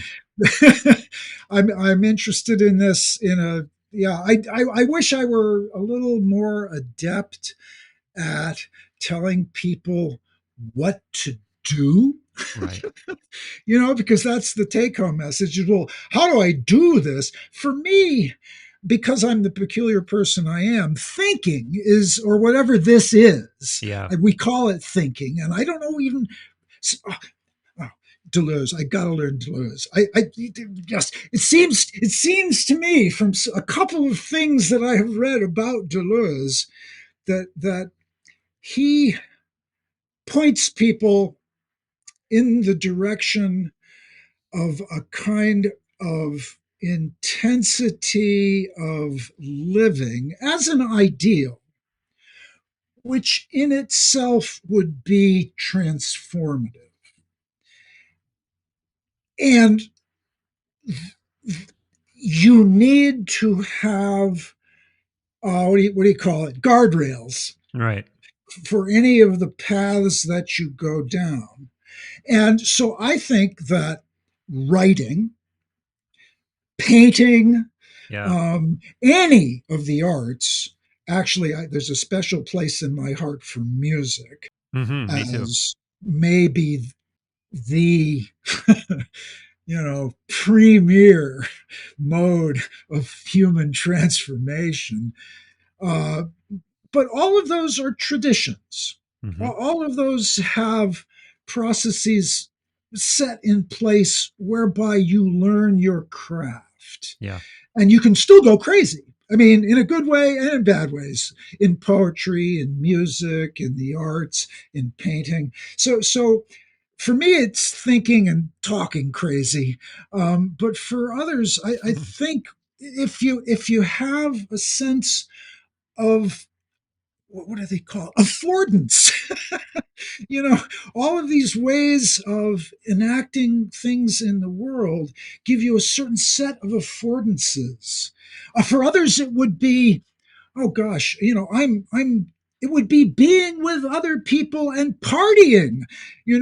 I mean, one of the great things about the Boga ritual, not so much for me because I'm an old white guy, is the dancing and the singing and there's all this stuff that goes on in certain aspects of the experience. It's very hard for me to participate in as an old white guy from New Yeah. England.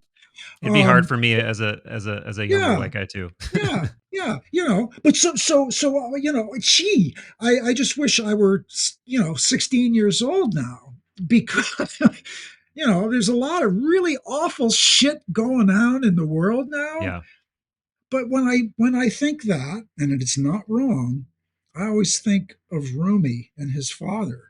The Mongols were invading, and nothing against the Mongols, but they were invading and killing everybody in their wake.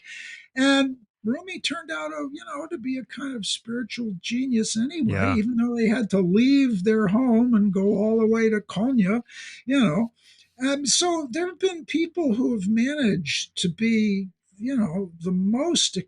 lead the most extraordinary lives under really bleak circumstances. And I yeah. think people have to remember Absolutely, my friend. That's a great note to wrap up an impossible to wrap up riff session. that. Yeah. It's at least a nice thought.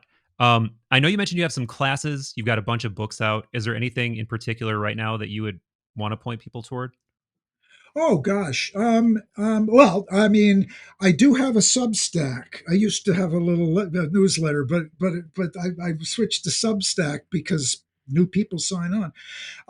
And it's you can find me under my name on Substack. It's called As Variously as Possible, but you'll find it. And that's a place where I put random things, but also announcements of the courses that I do.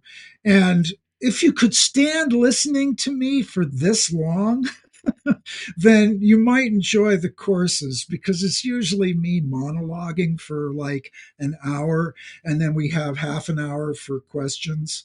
And I'm trying to. I'll probably be offering 4-week courses, which Cool. is doable for some people, twice a week. You don't have to be there live. You can get the recordings. And what we're going to be doing in September and October is we're going to launch into this uh, Cripe Paul Deleuze, Cool, cool, cool. Philip K. Dick area. Amazing. Um, so, but with the for those that have been with me for several years, and there are quite a few people, the background is this kind of crazy Milieu. psychocosmology. Yeah, Yeah. yeah. So it Awesome, gets really awesome. interesting. Well, It gets maybe fun. maybe after you've taught that and you've fully formed all your thoughts around it, that would be another good Yeah, time yeah, to yeah, to yeah. reconvene. Sure. I'd love to Yeah, do it. Well, thanks for yeah. doing this. Had so You're much fun. welcome. I, I Thanks for love having I love your brain. I love you, sir. me. And hopefully we'll do it again. Yeah, that's great. Thank you.